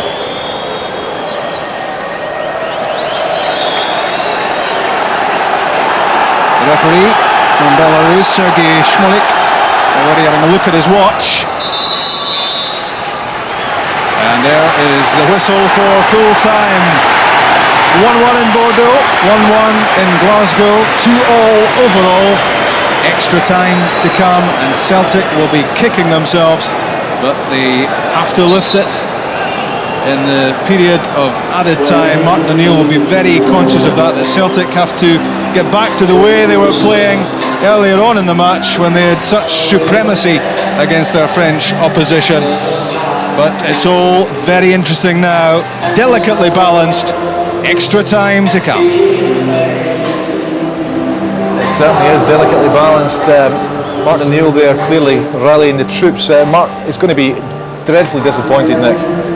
He is, but they said in the commentary there they were comfortable. I think we both, Paul and I, disagree with that. They were 1-0 up and looking for another one, and perhaps looking likely that they'd score. But they weren't comfortable. They weren't keeping the ball. They were losing possession, and Bordeaux were coming back at it. Here's Ludo's strike. Fabulous strike. It's rolling out at him. It's a difficult one to hit. But I mean, anybody who's got the ability to hit that, that's Lubomir Moravcik, a fabulous finish.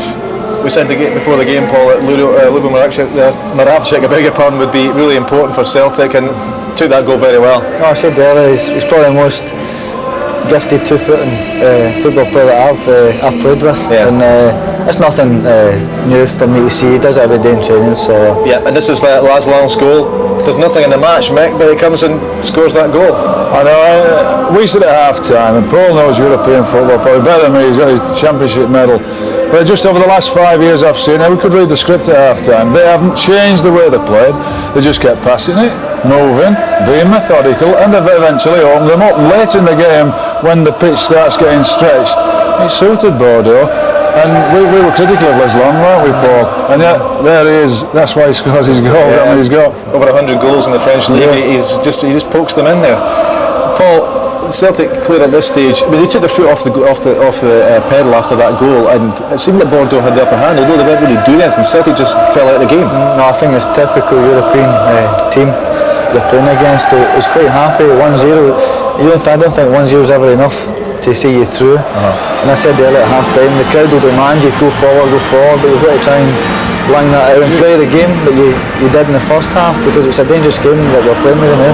It can be, I feel in European football it's like parasite football. They'll pick up off your mistakes, they'll sit back and they'll feed off your mistakes. And I don't agree with it. I don't think that Celtic took the foot off the pedal, because they kept going and going and going. But what Bordeaux have got the ability to do is keep the ball, and sort of took the sting out of the game. And then what they did, then they got on top and they were passing it, and you could see it. You could see an opportunity coming. You're never going to score, but you could see an opportunity arising. Now if they score again, they've got to score two again. That's right. And that's now they've got their tails up a wee bit, they're scoring against us. But it's important we don't let ourselves go down and keep trying to push them back a wee bit. As long as we try and keep that back door shut. Yeah, it's sounding in the background here like a party atmosphere. The crowd are going to be hugely important for this extra time here. Oh, the demand, it don't matter if it's Bordeaux or St Johnstone coming Sunday, the crowd demand that you go forward and forward, but as a football player you've got to try and blank it out and play the way you see the game. It might not be pretty, but it'll be effective. Martin Neal's clearly going to be disappointed, we said before, but what do you think he said at half time there, Mick, very briefly? I would say he's rallied them. It's been wonderful for him, because they were actually getting pulled apart there, and I think he'll get them back to some organisation. I saw him straight away was pointing, putting the finger on somebody and telling him what his job was doing, and I think he'll just reorganise the troops. Okay, mate, well there was the huddle. Take with the full extra time commentary from Gordon Smith, your analyser, and your commentator, Rob McLean. I wonder what this dramatic UEFA Cup second round tie has still to come up with. Just reminds me of Mick McCarthy and I were teammates at Man City. Never agreed with anything that I ever said in those days either. I just felt that Celtic were well in control till they got the goal, and then they lost their shape. I think they lost their composure, and I do feel that Alan Stubbs could have been brought on at that stage just to sit there and dictate the play, because they had lost a sitting player, dictating player. Consequently, Bordeaux got loads of space, and they capitalised on it. They got themselves back in the game, and now Celtic are the team that have got to go again and have to lift it and get at them. You take it up with Mick McCarthy later. Didier Agatz against Jérôme Bonnissel. And Celtic want to keep it down this end. Bruno Basto, the substitute. Bonnissel. Good pass down the line for Pauleta. Off Tom Boyd, through him rather than a corner kick. Is it to be delight or deep disappointment for Celtic tonight? It could go either way, and that's been fairly clear in the way the fortunes of this tie have swung one way than the other. Pauleta. Johnson has it, stumbled over the ball and got his pass away to Petrov. Sutton. Good challenge by David Sommeil, who was struggling to cope with Sutton. Followed through with a good challenge on Petrov. 15 minutes each way of extra time to try to settle this UEFA Cup tie. The draw for the third round coming up tomorrow, and Celtic want to be there alongside Rangers, deposed from the Champions League but still alive in this competition. Mjalby for Larsson, cleared by Alain Roche, and offside against Sutton, who was struggling to get back.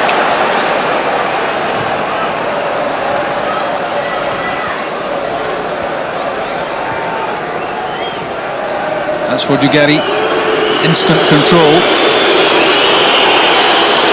Healy trying to get close, and Agat's cutting out the pass before it reached Batlles.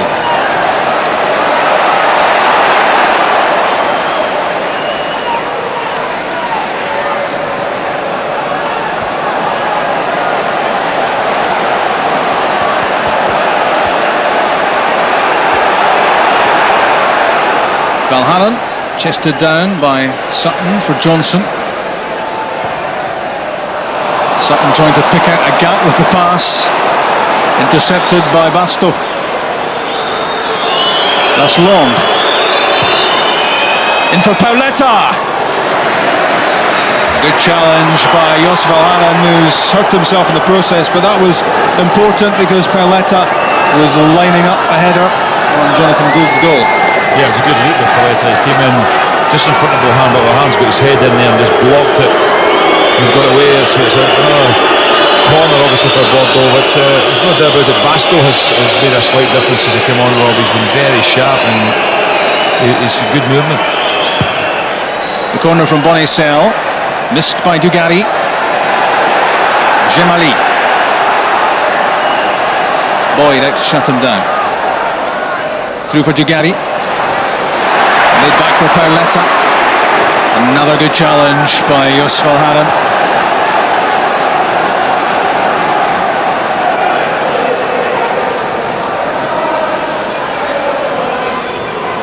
Laslandes. Boyd intercepted, taken on by Mjalby, given away by Johnson. Dugarry, good change of direction. And the outcome for Celtic after that slip by Johnson is a free kick. Frustration for Johnson because he knows that the repercussions of this could be serious. Yeah, he's such a good player, Dugarry. I mean, there's so much quality.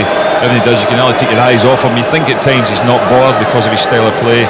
He's not interested, but he very much is. And he's certainly a player who, when he's in possession of the ball, can create anything. He's not in line to hit this free kick, but he's always been a danger. He's been a danger all night. It was a bad pass, certainly at the start of that, which started the trouble for Celtic. And now Dugarry is back over the ball, and Jérôme Bonnissel alongside. Dugarry, Bonnissel, blocked by Healy. Sommeil, Afanou, and Roche.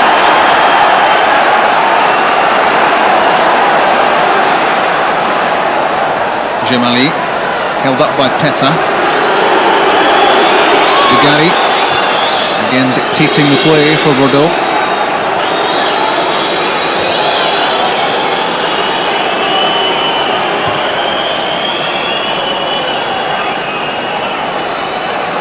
Celtic doing the chasing at the moment as Bordeaux spray passes around. That one finally intercepted by Agat.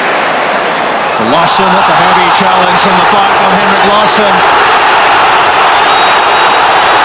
And David Sommeil is in trouble for that one. Yellow cards, reckless.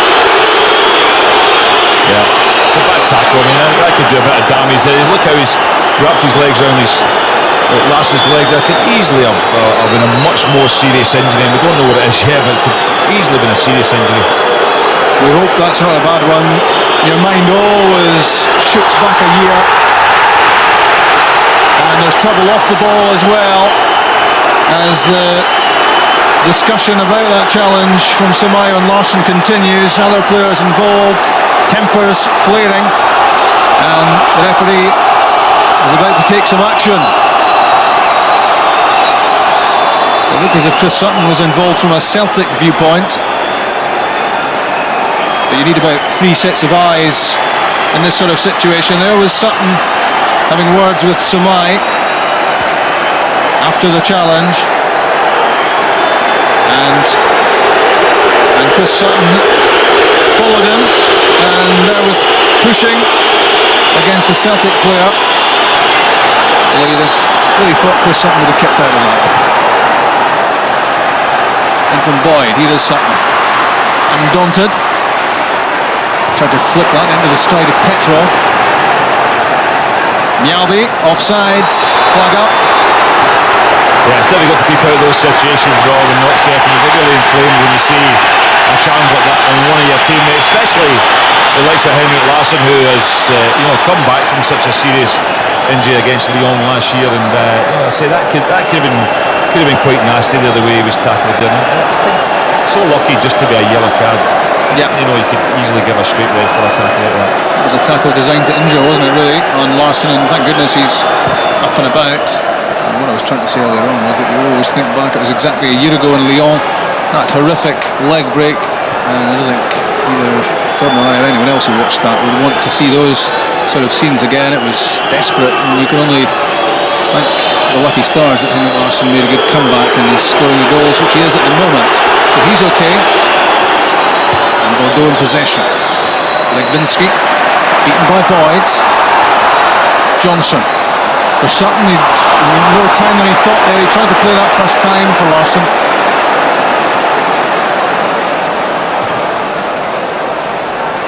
Bruno Basto. Jos Valharen is with him. Laslandes thinking about a shot. Well, he was thinking about it. Unfortunately, that was awful, but Sutton had the right idea when the ball came. It was execution of it that was pretty poor in terms of the first time ball to Larsson, who would have been away if he'd made it. But it's not been a great start to this extra time period for Celtic. Still haven't quite captured that control they had in the match, and there's no doubt that goal that Bordeaux got, or the play just prior to it, has given them a tremendous lift.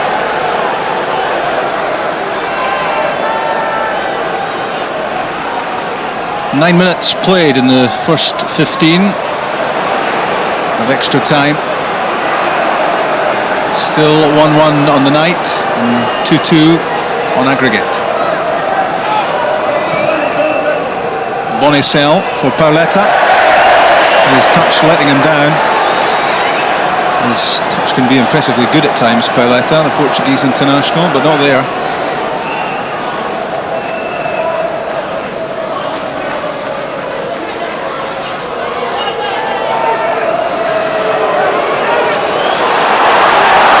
Sommeil has lost it, and Chris Sutton has a chance here to set up Henrik Larsson. Johnson waits.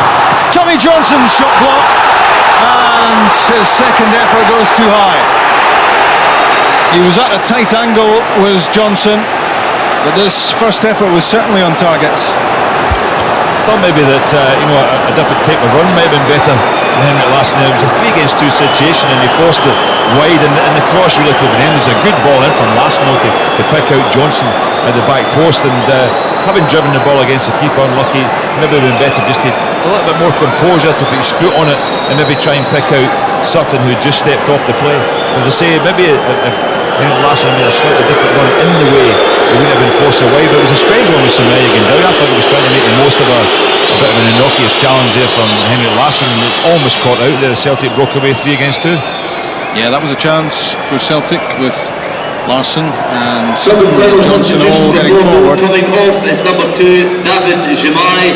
and he's replaced by number 4, Nisa. It's Nisa Saveljic, who featured in the first game, who's going to come on again as a sub, and it's Jemmali who heads off. Yeah, the announcer here thought Sommeil was going off, but it's not. It's Jemmali going off, and Saveljic, who's basically a centre back, will probably go into the centre defence, and Sommeil will go to the wide right. Sommeil back on the pitch, having got some treatment, and a reshuffled back line for Bordeaux. Having made that change, Sommeil goes to right back, and Saveljic alongside Roche in central defence. Afanou.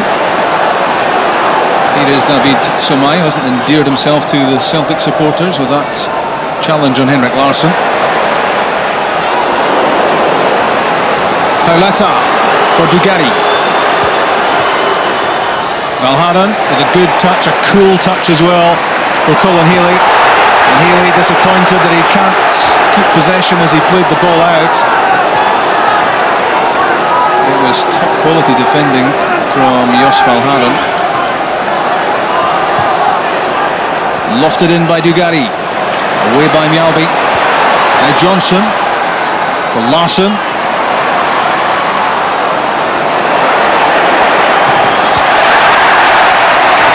He's a heart of industry, isn't he, Henrik Larsson? He gives up nothing.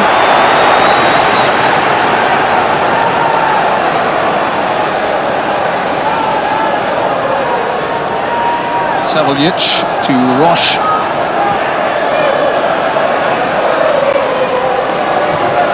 Not much more than 2 minutes left of the first 15 extra time.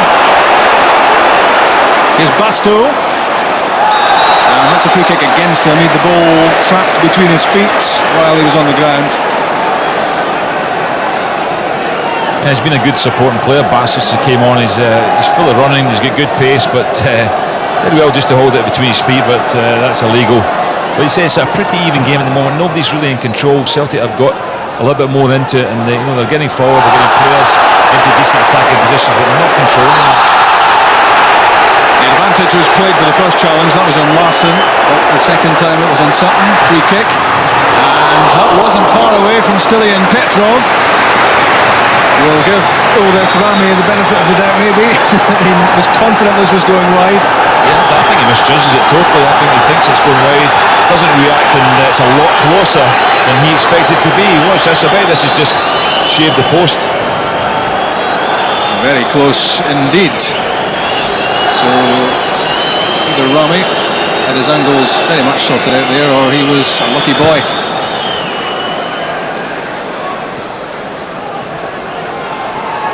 There will be a minute added on to the 15, so 2 minutes left in this first period of extra time.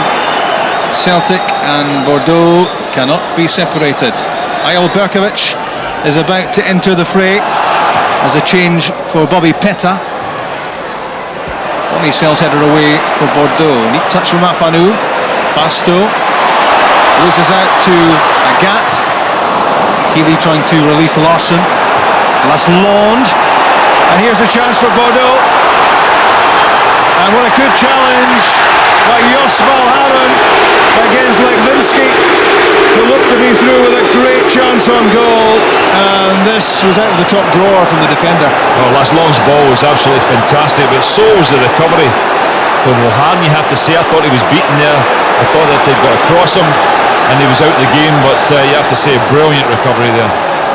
That could have been the decisive moment of the night had it not been for Joos Valharan's intervention there. A goal then from Legwinski might well have meant no way back for Celtic.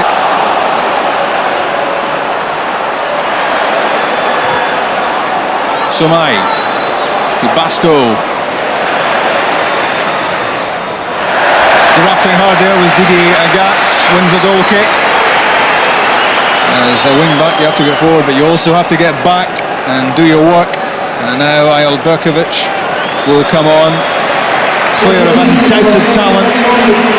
Can he possibly come up with a decisive contribution for Celtic as sub for Bobby Petta? Yeah, it's a strange move. Keta maybe is struggling a little bit because Tommy Johnson has been moved to the left wing back role. Unusual for him, and Berkovic will come in and play us at a free role. No doubt about it. He'll be creative, and I'm certain that he can get probably a chance before the end of this game. But it certainly makes Celtic a very attacking line-up in terms of the players they have out just now. And I just think if they get another goal, I would still think if they score the next goal, I would still get Stubbs on there just to shut things off and make sure they give nothing away.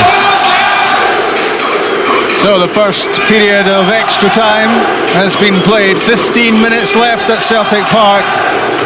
High drama.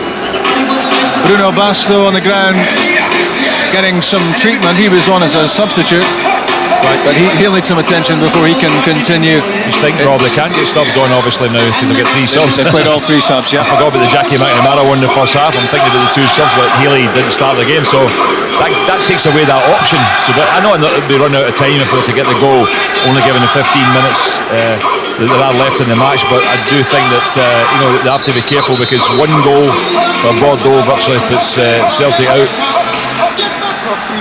Don't look away. It's 1-1 on the night. It's 2-2 overall. This match still to be decided.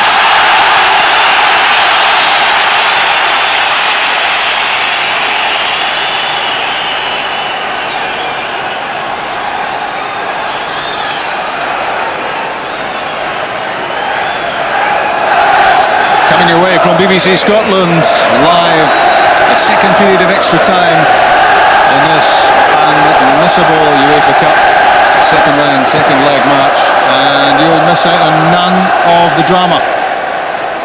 And we might be heading going for penalty kicks. Yeah, certainly would be. But you don't like to see games this quality go to a penalty kick. It's a shame that it normally ends up with somebody missing and get responsibility for the defeat. But you have to say that like to see it won, and certainly for Celtic to win it in normal time. Berkovic trying to play a 1-2 with Petrov, cleared by Sommeil. Agat strong enough to hold off Basto. Mjalby, early ball in, Larsson's touch, now Petrov, turn back for Berkovic, here's a chance, the dancing feet, Larsson might well have taken that on himself, trying to play it back towards Berkovic. Celtic have it again with Agat. Good pass, Berkovic taking up some good positions. Tried to thread that one through, but couldn't get it beyond Afanou. It was good work with Berkovic, but there was an opportunity to play it to Lassina before he did it. It took too long to play it, then he played it and the chance was gone. Good defending from Mjalby. Berkovic away from Saveljic.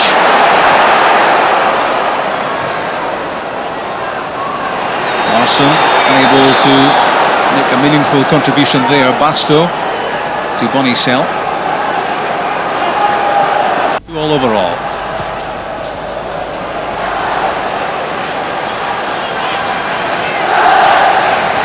So 3.5 minutes into the second period of extra time at Celtic Park. High drama in this UEFA Cup second round decider, and it will be decided on the night. If extra time can't make that decision for the teams, a penalty shootout will. Coverage continues now on BBC 2 Scotland. If you're watching on digital, then please switch to analogue BBC 2 Scotland for full coverage of extra time.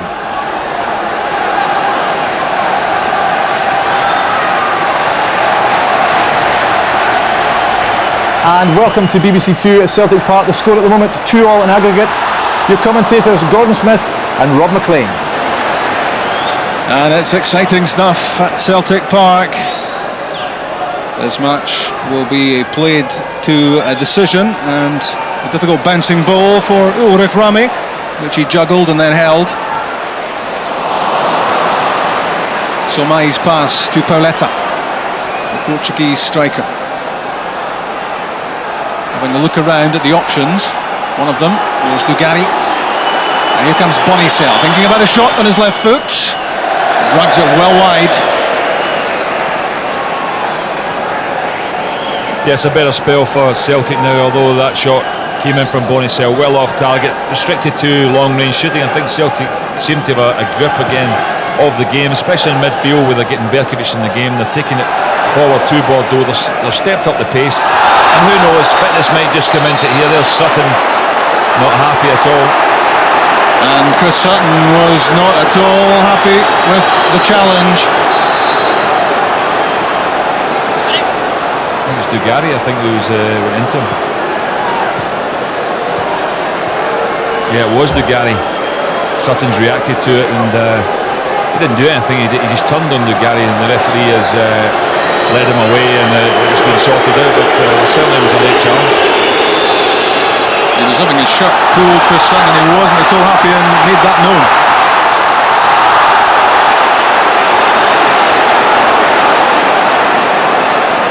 Legwinski, Laslandes, a loose pass picked up by Boyd, fired through the middle where Chris Sutton was offside.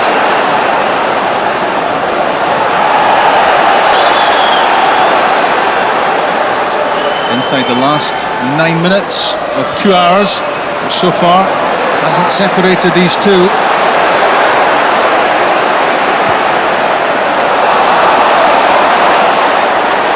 To Agats, still in Petrov again, and well to keep that in for Ail Berkovic. 3 against 3 at the moment for Celtic.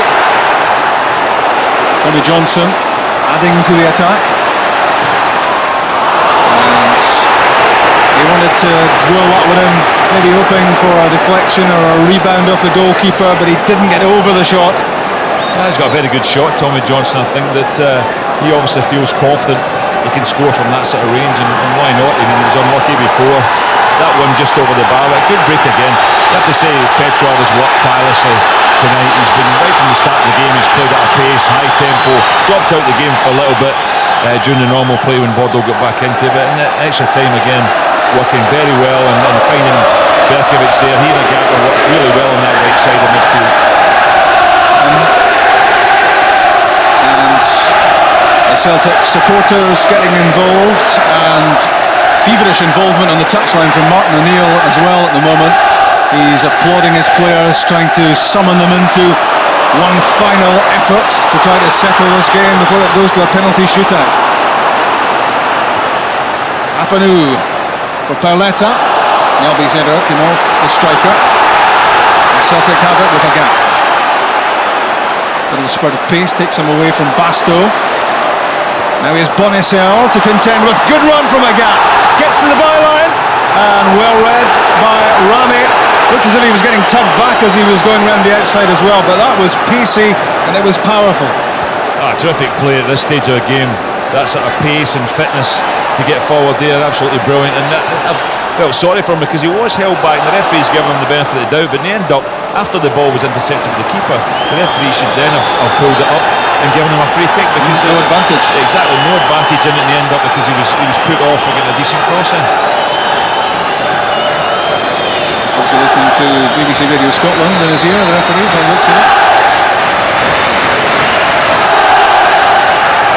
And you're with BBC Scotland at the live match, and it's been some match. High tension, high drama, high stakes, and still to be settled. Christophe Dugarry. Just overdoing it that time, but good work from Colin Healy. You would imagine and you would hope that Colin Healy would take a lot from the experience of this evening. Here's Pauleta, overrun it. Mialbi cut out the immediate danger, but it's back with Bordeaux and Laslandes. Afanou. The skipper, Dugarry, scored in the first leg. Gave the pass to Didier Agat there. Mialbi. Healy. Little hesitation. Loses possession to Laslandes. Legwinski. Again, it's Mialbi. Rock solid. Agat having a long look. The ball seemed to bobble as he struck it. And it sliced off the outside of his boot and didn't go where he was intending. I just wonder if he's still recovering from that last run. Rather looked a bit tired and certainly didn't want to make a forward run with the ball there. Basto's pass. Here's Laslandes, shooting chance! Lilian Laslandes for Bordeaux! And that could be the end for Celtic. 25 minutes gone of stoppage time. The celebrations are for Bordeaux, 3-2 up on aggregate, and Celtic now need 2 goals. Yeah, that's a killer blow at this stage. Very hard to come back from. You think he's been forced wide. You have to say it's a very tight angle, but what a strike it is. I mean, he's a player who has not performed too well tonight, but we know his goal-scoring prowess, we know his record, and you couldn't have a much better strike or a better finish than that. Jonathan Gould's got no chance, but just getting a bit too much room, and with Celtic having to get 2 goals, you just feel that it's gone for him now. You would love to have thought that Jonathan Gould could have kept that out, but in reality he didn't have a chance. It was a strike of supreme quality from Laslandes. He cut it absolutely perfectly into the top corner, and he's had the last laugh tonight. He's looked a player out of sorts for a lot of the match, but he didn't win French caps by accident, and 2 very sharp finishes from Laslandes have got Celtic in big bother and heading for the UEFA Cup exit door. And a yellow card coming up for Colin Healy for that challenge. I think it's just a bit of frustration coming in there, and you'll see Bordeaux try and kill this game now. They'll just want to keep possession. They won't be charging forward. They'll just try and keep it, take the sting out of the match, stop Celtic building any attacks, and go down as often as they can and get set pieces, free kicks. 3.5 minutes left of stoppage time, and Celtic in that almost impossible situation of needing 2 goals because of the away goals rule. 1-1 it was in France, and 2-2 were it to finish that way here would mean an agonising exit for Celtic, but it's agonising enough at the moment. That's a corner kick at least for Celtic, won by Berkovic off Saveljic, and the big guns head forward as they have to do at this stage of the match. Mialbi into the penalty box, Valharan already there, and comes Colin Healy as well. In from Berkovic, and unchallenged, which is almost, I suppose, unforgivable at this stage, Ramé, and a quick throw for Pauleta.